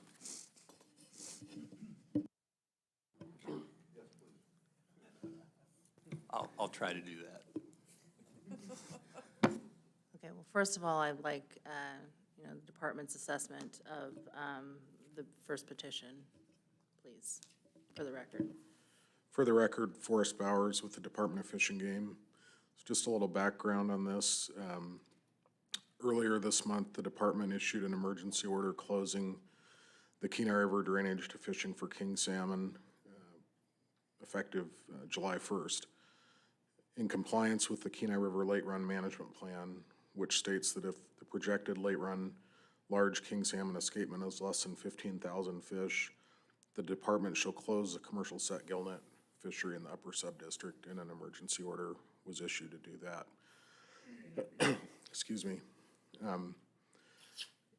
The Kenai River Late Run King Salmon Management Plan has been before the board numerous times in the past. At the 2020 Upper Cook Inlet Board of Fisheries meeting, the plan was amended and deliberated extensively.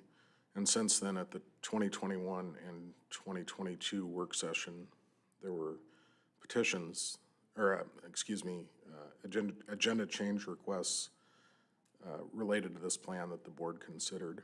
So it's not unforeseen that the effects that were of the paired restrictions played out the way they did this year. The emergency orders were promulgated under provisions of the plan that the board has discussed extensively in the past. And it's not unforeseen that the department takes actions preseason based on a preseason forecast. There's numerous examples of that. In the southeast area, we closed the sport and commercial king salmon fisheries. In the Yakutat area, based on preseason forecast, we closed sport, subsistence, and commercial king salmon fisheries on the Yukon River based on preseason forecast. Chum salmon, subsistence, and commercial fisheries on the Yukon based on preseason forecast. So it's not unforeseen that we would use a preseason forecast that way. So I think that addresses the criteria in 96625F. Thanks. Board discussion. Ms. Mitchell. Thank you, Madam Chair. If the department's intent there was to address the criteria, I think the other criteria of unexpected resource situation where a biological allowable resource harvest would be precluded by delayed regulatory action, and such delay would be significantly burdensome to the petitioners because the resource would be unavailable in the future. I mean, did you speak to that criteria as well with that, or were you?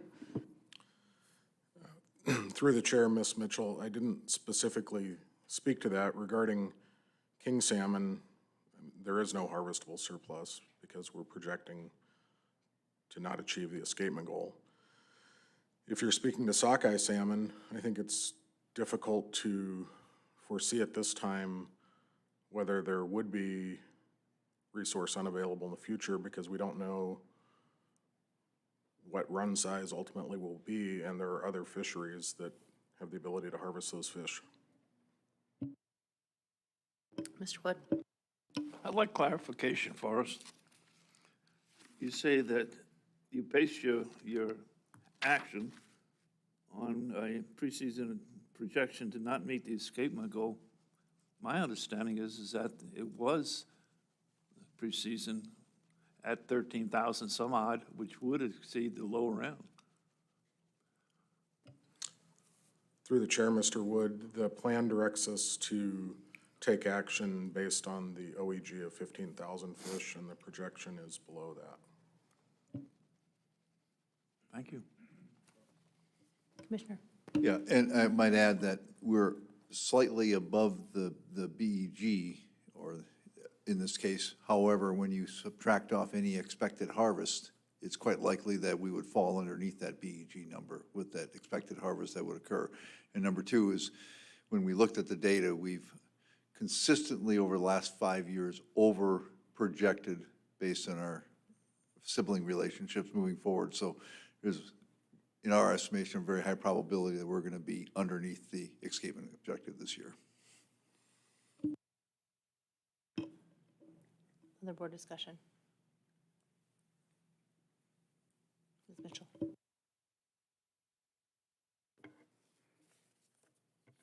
I'm still gathering my thoughts here. I think Member Wood had a comment as well, though. Mr. Wood?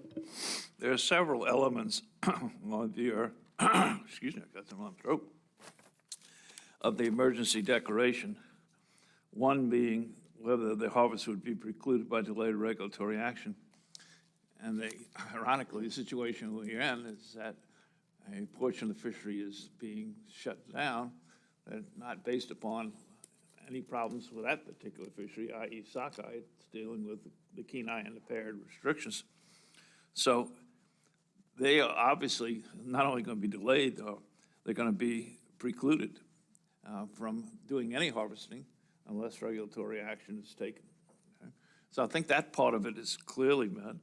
The unexpected resource situation and unforeseen, I know the argument was made in a petition that part of it could be due to COVID knocking the entire schedule wacky, so that they're a year later and actually getting a Cook Inlet meeting where they could address this during a regular cycle.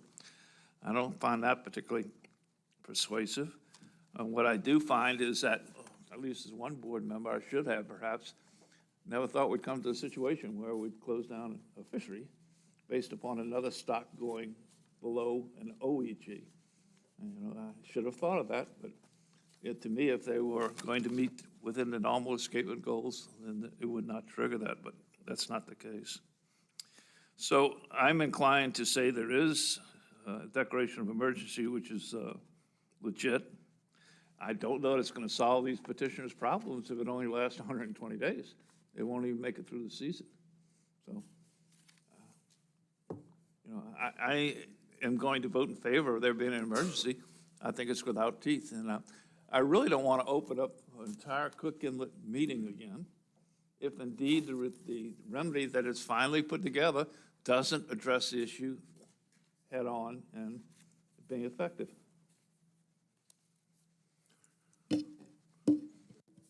Mr. Commissioner? I want to address Mr. Woods' first question is there is a harvestable surplus of sockeye that is going to go unharvested. We had that discussion in the meeting where paired restrictions were discussed, and I remember the specific discussion around this table whether it would be foreseen that we could close the sockeye salmon fishery when we're not meeting an OEG or even a BEG, and that would forego that harvest. So I think the fact that the harvest is precluded was not an unforeseen event. Mr. Jensen? Thank you, Madam Chair. I move we accept this emergency petition. Second. Thank you. Now we can discuss this Okay, more now we have freely. it. Appreciate that. Yeah, any more board discussion? Ms. Mitchell? Thank you. Still just kind of working my way through the criteria here, and specifically with unexpected resource situation where a biologically allowable resource harvest. And I guess I realize that we have, the department manages for an OEG, but technically a biologically allowable resource harvest would be more, that would be speaking to a BEG if there is one for this fishery. Is that correct? Yeah, I think a biologically allowable harvest means a level of harvest that doesn't compromise the sustainability of the stock. And by definition, what is a BEG then? A BEG is a biological escapement goal that's set to achieve maximum sustained yield.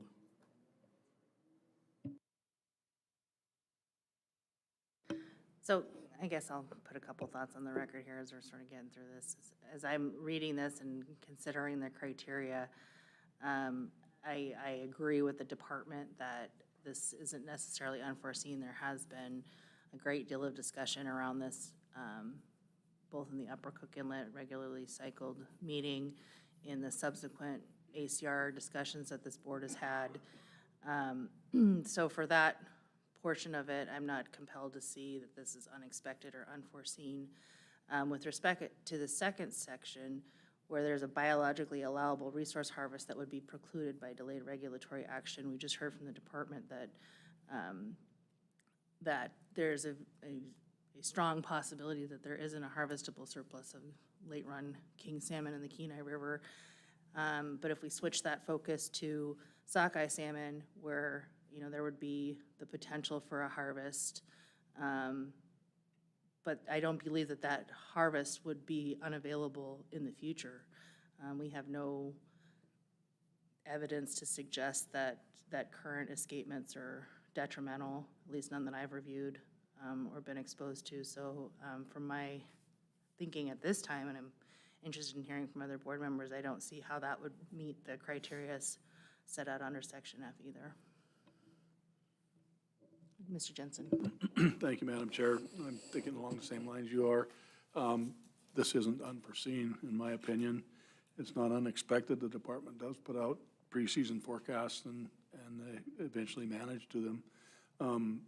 It's not unforeseen, unexpected resource situation. We've known there's problems there both ways, but, you know, as we're supposed to do, we have to manage for a weaker stock.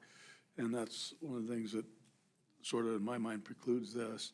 And then I agree that there's a significantly burdensome to the petitioners because the resource would be unavailable, but we don't know what's going to be unavailable in the future. We know it might be unavailable this year because of the circumstances. So I can't see that meeting the criteria either, so I'm not going to be in support of this petition, Madam Chair. Mr. Zaray. Yes, I'm a new board member, but I have dealt with, the definition of emergency before with these type of things. And just listening to everything I've heard and reading over 1 and 2 just over and over here, I do not also believe there is an unforeseen, unexpected event. I think when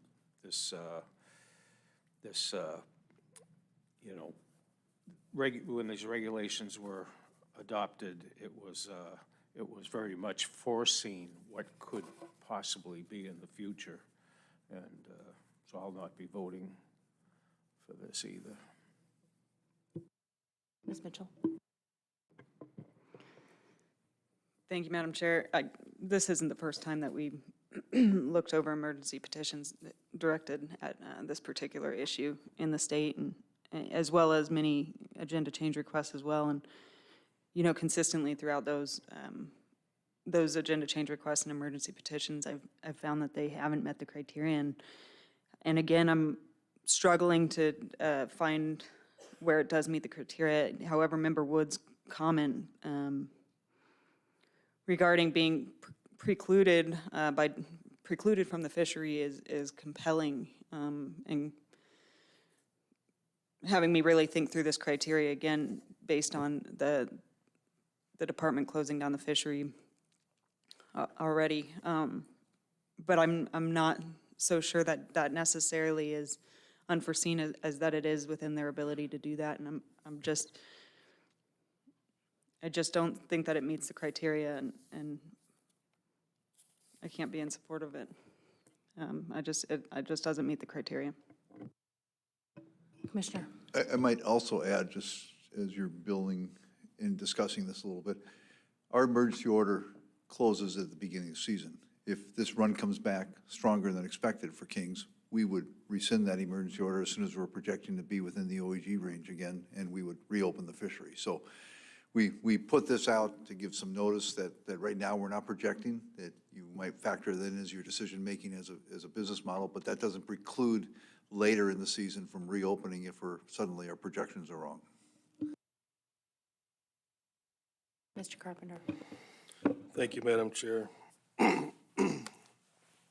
think what the commissioner just said was something that I was going to bring up. I think that, you know, preseason forecasts are preseason forecasts, and they're a tool that I think the department utilizes and has demonstrated that they've utilized in other parts of the state, specifically when it comes to king salmon conservation. But understanding the unique nature of the Kenai Peninsula and the tremendous amount of users and user groups that really have a dependency for the resource down there, I think that it's pretty clear to me that the commissioner understands that if the assessment that was made pre-season is found not to necessarily be the case, that the department is going to react appropriately if they think that biological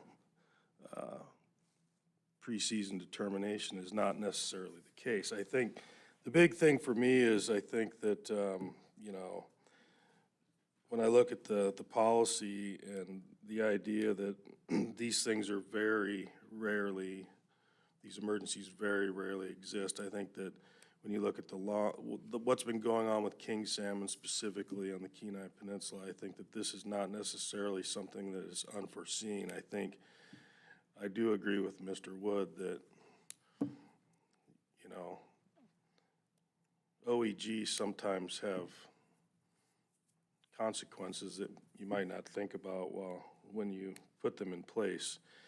But I said, the one thing that does really concern me, and I think we lose focus on this to a certain degree when we focus on king salmon a lot, is that there are some really high levels of sockeye escapement, and as we talked about earlier in the meeting, specifically with the Nushagak plan, systems around the state can absorb sockeyes at different levels. And I don't necessarily think that the Kenai, the Kasilof River specifically, can absorb as much sockeye as might be able to be absorbed in other places. And so that part of it is concerning to me. But considering what the commissioner said and considering I don't necessarily think that this is unforeseen, I just can't support the petition at this time. Mr. Wood. Ms. Mitchell. Thank you. I just wanted to have clarification because I believe when the commissioner spoke, he said a BEG. Was that a misspeak? Yeah, according to the board plan, we'd have to be within the OEG range.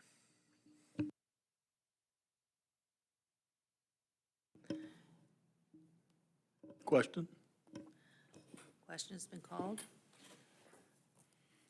Director Nelson, will you please call the roll? The motion to accept RC3 and find an emergency. Jensen. No. Carlson Van Dorp. No. Zare. No. Wood. Yes. Carpenter. No. Mitchell. No. Motion fails, 1 in favor, 5 against, Madam Chair. With respect to the emergency petition found in RC 004. Move to accept. Second. Department comments with respect to a finding of emergency for RC 004. Madam Chair, I believe our comments would be very similar or identical to the comments on RC3. Thanks. Mr. Jensen. Thank you, Madam Chair. I'll reference my previous comments on the last emergency petition. I don't see where it's going to meet any of the three criterion for that. And one of the things that sticks in my head is the harvest would be precluded by delayed regulatory action. Just because they've made a preseason forecast doesn't mean they're not going to get a fish. It's just a preseason forecast, so everybody knows what the department's thinking, and they do have the ability to adjust as the season comes in. If it comes in bigger, they get more liberal. So with that, I'm not going to be able to support this one either, Madam Chair. Ms. Mitchell. Thank you, Madam Chair. I too will reference my comments made on the last emergency petition. I just, as much as I would try to see if it met the emergency criteria, I just don't feel that it does, and I will not be in support of, I will not be able to accept this due to emergency criteria. Mr. Wood. Thank you, Madam Chair. Like the others, I'll incorporate my remarks and still be 1 out of 6. Question? Question's been called. Director Nelson, will you please call the roll? On the motion to find an emergency in regards to RC4. Jensen. No. Wood. Yes. Zare. No. Carpenter. No. Mitchell. No. Carlson Van Dorp. No. Motion fails, 1-5, Madam Chair. This time, the board will take up our last emergency petition that was received in RC 033. Does the department have any other additional comments with respect to this emergency petition? No, Madam Chair, our comments would be the same as they were for RC3. Move to accept. Second. Are there any other board comments with respect to this petition? Mr. Jensen? Thank you, Madam Chair. I'll reference my previous comments on the last two petition requests, Madam Chair. I'll reference my comments as well. Any other board discussion? Ms. Mitchell? Similarly, I'll reference my comments from before. Question? Question has been called. Director Nelson, please call the roll. On the motion to find an emergency in regards to RC 33. Carlson Van Dorn. No. Carpenter. No. Jensen. No. Mitchell. No. Wood. Yes. Zaret. No. Motion fails, 1-5, Madam Chair. Thank you. That concludes board discussion and deliberation with respect to the emergency petitions. Mr. Commissioner? So I know these petitions failed because it's not an emergency. However, I recognize that there is an issue here that needs resolution at next year's board meeting. It's also the reality that if we don't meet our escapement goals this year, the BEGs, that we're probably in a stock of concern for late run Kenai. So I was impressed with how people were able to get together in the Nushyak and find the right balance of fishing between sockeye and Chinook. So I encourage everybody in the audience to get together, recognizing that we may be in an action plan development if we don't beat BEGs, to come together and find some solution as to how to make this work into the future. Mr. Wood? I'd like to build on that because I've taken that same stance with the parties, that we're going to see it cooking next year, and would highly, highly encourage you to try and follow a similar type of pattern to reach a resolution that all parties can eventually sign off on. Thank you, Commissioner, for bringing that up. Ms. Mitchell? Thank you, Madam Chair. I appreciate the Commissioner's comments as well, and which leads me into kind of whether or not the board should help facilitate some sort of working group on this as it has done with the Nushyak, and whether or not that would be an appropriate thing to kind of compel this. We know that there's, you know, definitely some user conflicts down in this area, and maybe having the board be engaged in that process moving forward would be beneficial. And I'd open that up for other board comments.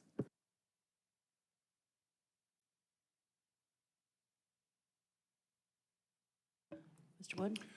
I don't know how other board members feel, but Ms. Mitchell probably has as much experience as anyone else on this board in trying to put parties together and reaching an accommodation. And I'm sad to see that she won't be available for that, but I would be willing to spend time and effort in such a work group if it were to be formed.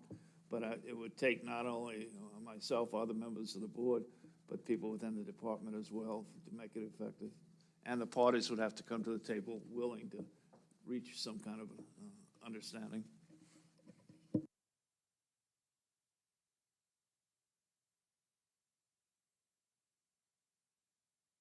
Does the department have any, with respect to the Nushagak committee, special committee that happened, I was at the beginning of that process, but I don't have familiarity with how that occurred. And are there budget considerations that if it were a board-sponsored committee, that would need to be considered or taken into account? You know, and I'm regretting saying anything here. So it always benefits getting people together to talk. And I haven't given it a great deal of thought as to whether, if you establish a committee, I don't think the cost would be that high in getting people together to talk through issues and find solutions. It's just the board member per diem and travel associated with that. I think the user groups would come together on their own. So I think it's up to you whether you see value in forming a board group. I suspect people are going to try to find solutions with or without a board group moving forward. But I just wanted to make sure that people understood that as they find those solutions, that if the BEG is not met, it's going to be in the context of an action plan for late run king salmon, rather than just a solution to the existing management plans moving forward. So, there's nothing that would preclude an interested board member or members in taking part of, having some discussions and negotiating. If the request is to formally make a request to create a committee, then I will take that under consideration. But I would like to get a little bit more information from the department and have that conversation with the commissioner prior to establishing that committee. Ms. Mitchell. Thank you. Yeah, kind of just throwing that out there as an idea. We know that this is a pretty contentious area and a big and important decision, and I realize that the board can play an important role in helping to facilitate something like that, and especially working with department staff. However, I will not be participating in the Cook Inlet meeting as my term is up.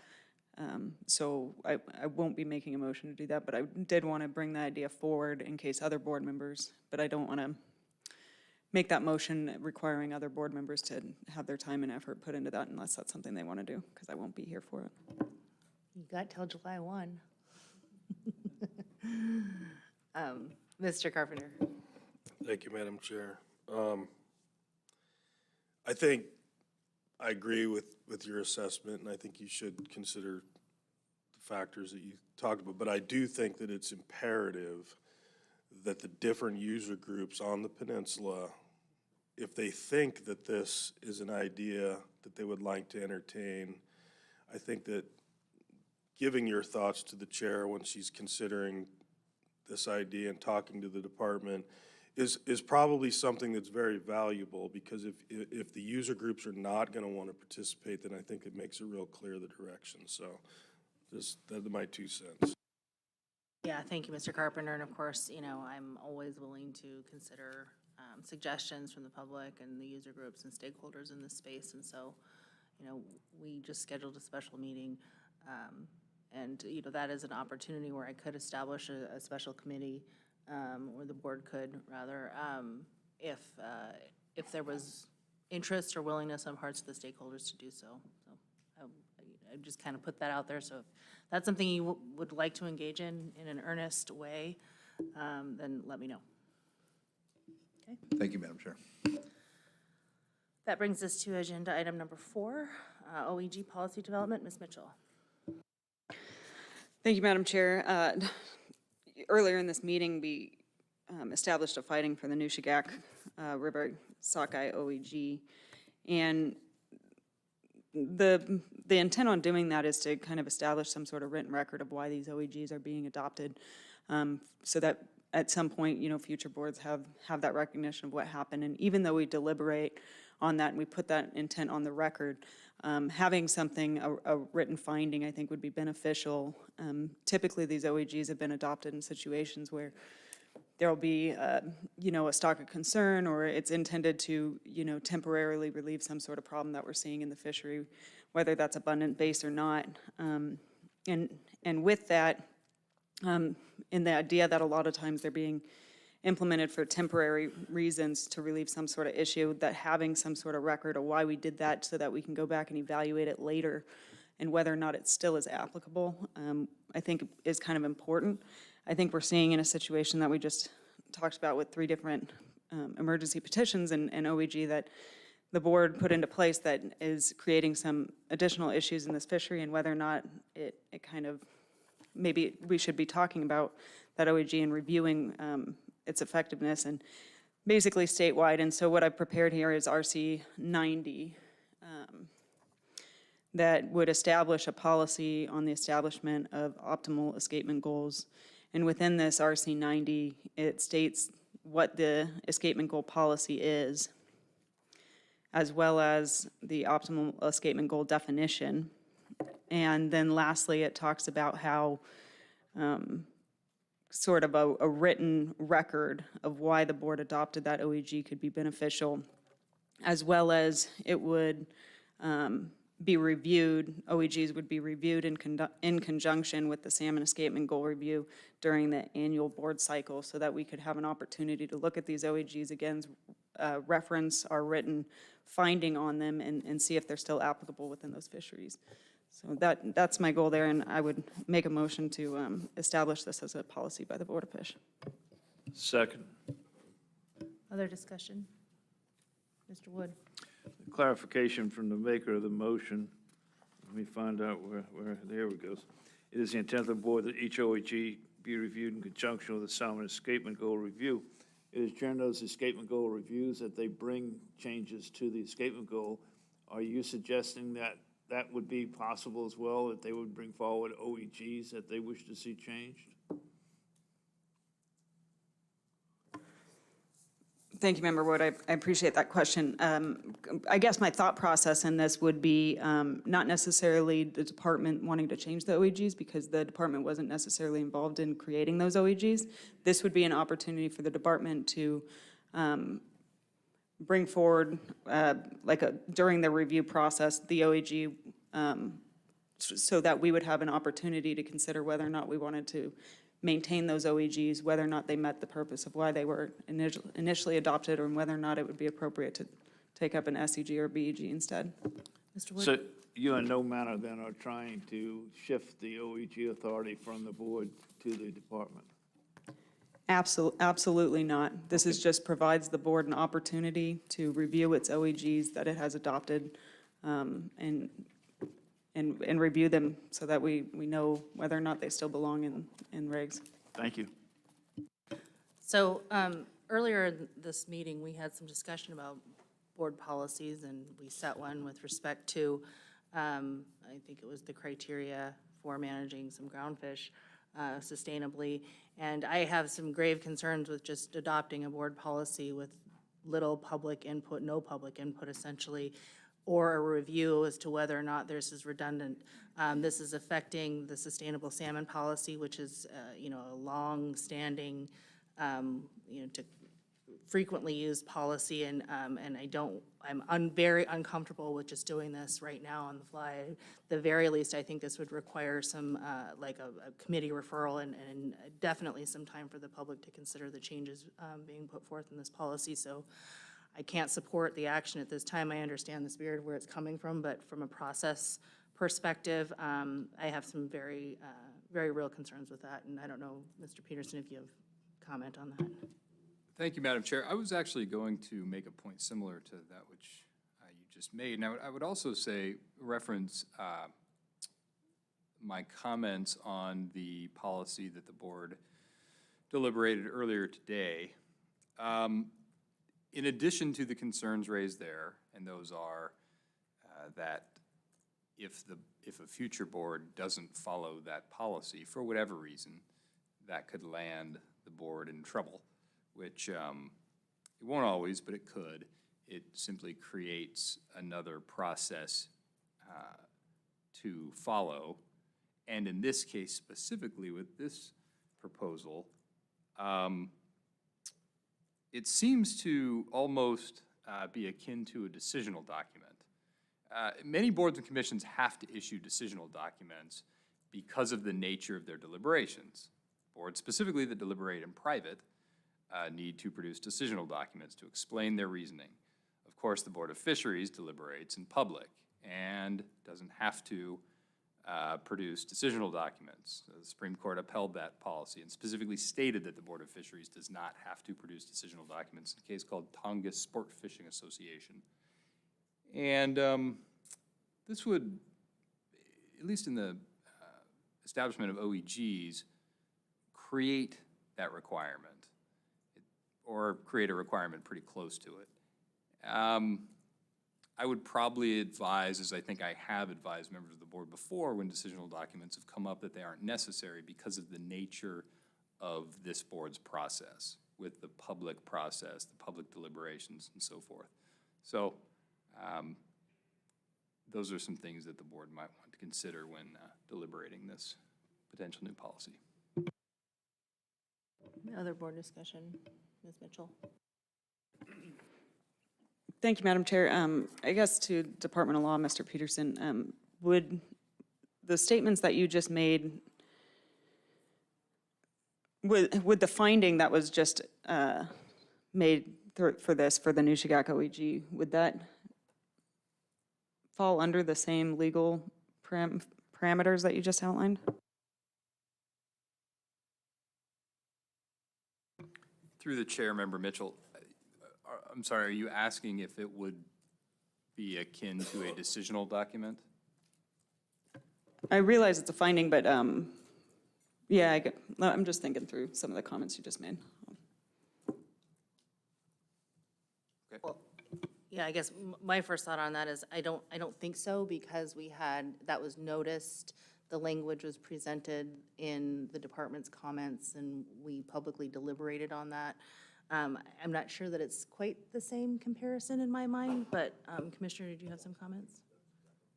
That's exactly what I was going to say. You had that deliberation on the record in a public meeting, so I think it's a little bit different, but. And there was the opportunity for the public to weigh in on that, that discussion, and, like I said, a lot of the language that's contained in that very specific Nushagak finding that the board adopted was publicly available prior to the meeting. With respect to the RC, I'm struggling a little bit with the words, and with the assistance of the department, an estimate of the expected differences in yield of any salmon stock relative to maximum sustained yield resulting from the implementation of an OEG. That, when numbers are flying around the table on different OEG triggers, that would be very hard for us at a meeting to come back and give you a quantitative analysis of the expected impact on yield at that meeting. So I just need to understand, is that kind of a qualitative assessment? Does it reduce or increase, or is it really a quantitative assessment in comparison to what we do with the BEG? Ms. Mitchell. Thank you. To the Commissioner, I believe that already is what the escapement goal policy states, is what you just quoted. What I think our responsibility is to give you different estimates of yield in terms of how it's affecting our department goals, not necessarily the OEG numbers. We can't give you I guess I'm trying to figure out the expectation here. Is it to give us a very detailed analysis of the OEG compared to the BEG, or is it just a qualitative assessment as to whether it's going to be reduced or increased? Ms. Mitchell.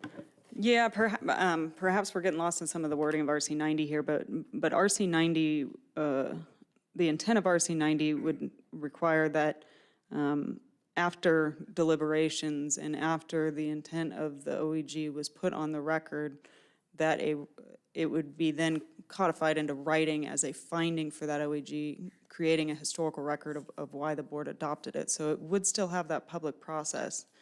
And it would be post-deliberative conversations that the board has. It would just be then created as a finding for later ref. The board has the option to do that at any time anyways, and there's a significant record that's typically built around OEG findings. Further, I would say that when we're in cycle and we have those cycle-driven escapement goal reviews, I mean, that's kind of the process that the board already undertakes. Is there's proposals that are developed relative to OEGs. I guess I'm finding this a little bit redundant, but the fact that we're having confusion within the language in RC 90 underscores to me that this really needs some additional development time. If this is something that we wanted to go forward, now is not the appropriate time.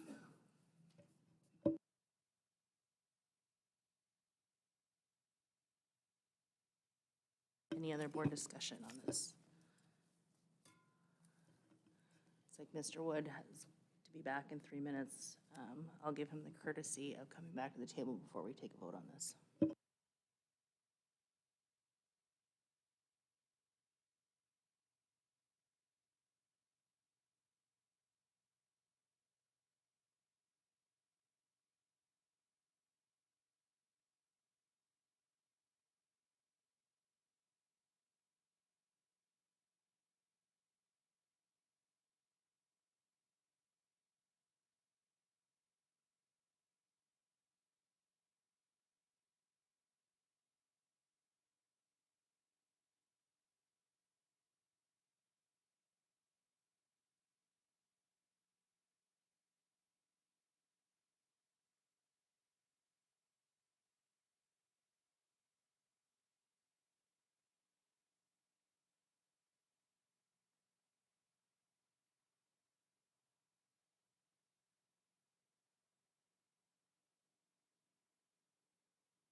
All right, thank you. We're back on the record. Time is 1:50, and we have before us the language found in RC 190 with a motion to accept made by Member Mitchell and a second by Member Wood. Is there any other board discussion with respect to this? Ms. Mitchell? Thank you. I think some of the intent behind RC 90 was a little bit lost, and essentially all this would do was after the adoption of an OEG by the board, that the reasons stated on the record by the board for adopting that OEG would then be presented as a finding post the adoption of the OEG for reference in the future. And secondly, the department, when it presents a review of escapement goals for the state in the annual board cycle, would also provide an opportunity, would present on the OEGs so that the board could then take a look at those as well, because it only makes sense that when we review SEGs and BEGs, that we would also review the OEGs that the board has adopted. And I think that this would be an appropriate thing to instill an accountability for the board for OEGs that it adopts. I think it's only appropriate that we review OEGs after they've been adopted, and right now we don't have a process that allows for that. And OEGs are not necessarily necessarily adopted based on science or other information, so I think it's only appropriate that we do review those, and that after they're adopted, that we write down why they were adopted for historical reference. Mr. Wood? I agree with about 90% of what your goals as stated are, but what's the problem with having a committee allow the public participation, as the chair was concerned about a little earlier? We're not going to have any meetings coming up for quite a while now, thank goodness. And I don't anticipate any OEGs coming in during the summertime. Mitchell? Thank you. Yeah, I mean, whether RC 90 gets passed or not, I think it's important that the board hold itself accountable for adopting optimal escapement goals that aren't rooted in scientific measures, and that it is built into the board process that these OEGs are reviewed to see if they're still applicable and should still be in these management plans. And whichever way the board chooses to approach that, it is okay for me. I just believe that that should be included in the board process. Well, I'm going to take a little bit of umbrage with the fact that the OEG is created without scientific input or justification. That certainly was provided in the case of the OEG. I think we're kind of skirting around right here with respect to one large, heavily used river in the state of Alaska. But there is typically some kind of a justification that is presented and is available on any board record with respect to how an OEG was developed. Furthermore, when we do the SEG, or I'm sorry, the escapement goal reviews, the department reports on the BEG, the SEG, and then whether or not there's an OEG on the system. So that gives an opportunity for the board to drill down into that as well. Mr. Wood and then Mr. Carpenter. Thank you, Madam Chairman. I very seldom do this, but the motion on the floor is to adopt RC 90, is it not? Yes. I'm going to move to table any action on RC 90 to give the chair sufficient time to take a look at it for a public process of how to best to get feedback on it.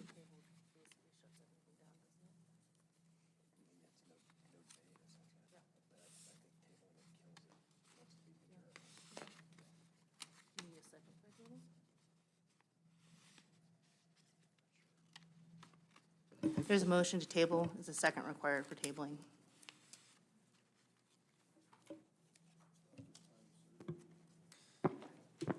I think if it's tabled, Madam Chair, I think if it's tabled, just generally, motion to table, then when the meeting ends, it's officially dead. I think if it's tabled to some certain time in the future, then it could be raised again. Of course, it could also just be raised again at the discretion of the chair because it's a board policy.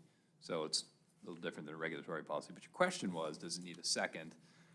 I'm not sure, but I probably, so yes. Mr. Wood. While they're looking that up, I can amend the earlier motion to a time certain being the work session next, whenever it is, October of this year. Still waiting for a second, but. I'll second it. All right, so that effectively cuts off debate on it. I think we've got a motion to table, and then I think the second was with respect to a time, to the work session for further discussion. Okay. That brings us to agenda item number 5, the Nushagak OEC finding as found in RC 93.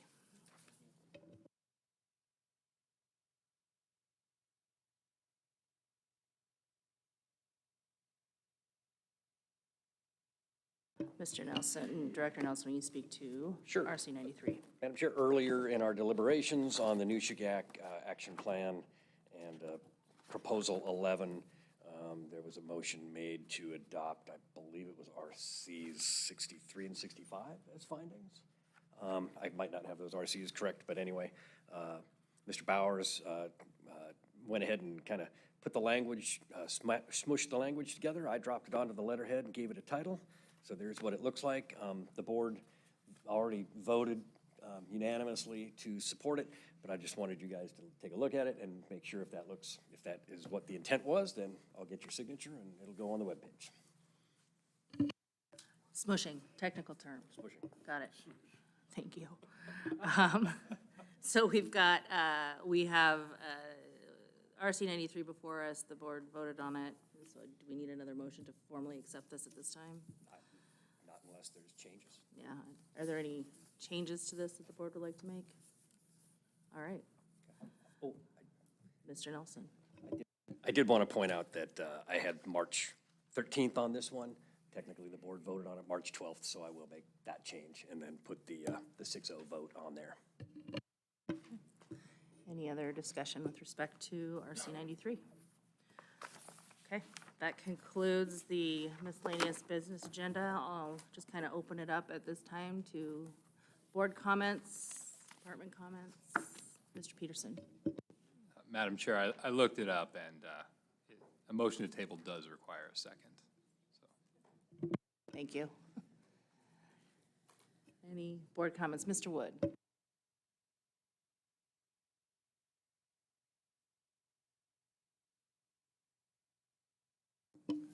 I have been on this board, I don't know, 3 or 4 years, whatever it is. And one of our members that came on shortly after I did, Ms. Mitchell, has not put her name back in for consideration, which proves she's always sane 1 out of 7 of us. I wish her well in her future endeavors, whatever they may be. She seems to excel at whatever she chooses to participate in, and there was no exception here at this board. I found her approach extremely refreshing, particularly the first meeting, when, though an item didn't quite fit within the definition of ACRs, she came forward with a solution that just caught everybody by surprise, including myself, on a board-generated proposal, which generated quite a bit of discussion. Nonetheless, now she's going out with policies on issues that really need to be addressed, and I appreciate that. But the role she played in this board, from my perspective, was as a facilitator, bringing parties together that otherwise would not have even spoken with each other, and worked with them hand in hand to create situations where they signed off on a win-win situations which were incorporated. The most recent being the Chignik and Area M parties signing off on an agreement that to this day they have both honored and both advocated for, and is now part of the action plan for that particular issue. And my hat's off to you. I wish you well in the future. You know I encouraged you to stay on here and would have done whatever I could have done to facilitate that, but you've made your choice, and I certainly wish you well. I tried to talk her into it, too. But, Ms. Mitchell, it's been really an honor and a pleasure to serve on this board with you, and thank you for all of your hard work and your dedication and your service. Yeah, I too appreciate your service. I appreciate your 3 years and look forward to seeing you down the road. Thank you very much, Ms. Mitchell. Maybe on the other side of the table. Well, thank you very much. It's been an absolute honor and privilege to serve alongside these fellow board members of mine.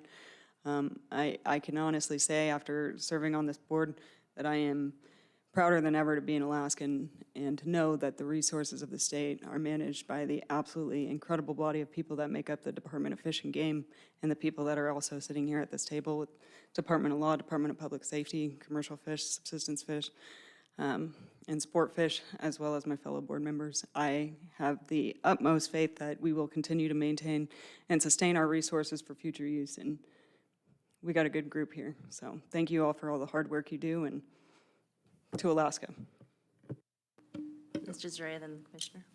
And I guess I'd like to say goodbye to you. It's been not many years, but I hope we can find a replacement that is somewhere near, but probably below your qualifications and abilities. So thank you very much. Commissioner. Yeah, thank you, Mackenzie. You really have. We haven't seen eye to eye on all the different issues, but we have, your participation in especially finding solutions with the public has been great, so thank you. And when we finally get the pin made here that Art's going to be making for Board of Fish members, we'll get you one to wear proudly as a former board member.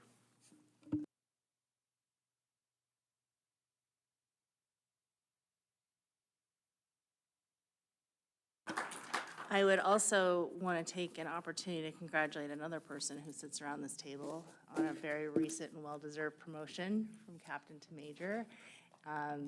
The wildlife troopers are so lucky.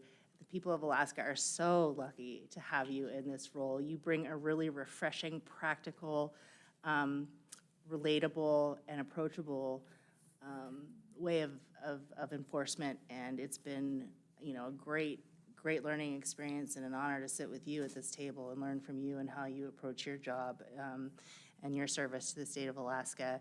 And I know that we'll have hopefully a little bit more time with you as you train your replacement, but we're really going to miss you at this table and the work that you've done here. So thank you very much and congratulations. Thank you.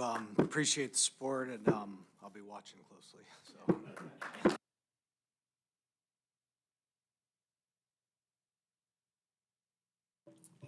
Other board comments? And as always, I'm just going to take the liberty to once again thank our board support staff and all of the department staff. We're rounding out and completing another board cycle, and it's been a busy one. And as always, you guys just exceed my expectations in terms of your professionalism and how you solve problems and address issues. And I just can't speak highly enough of all of the department staff, but most especially the board support staff, because it's got a little special place in my heart. So thank you so much for all of your continued hard work. It's a pleasure working with you as well. So well done. Any other comments? All right, we are adjourned at 2:03.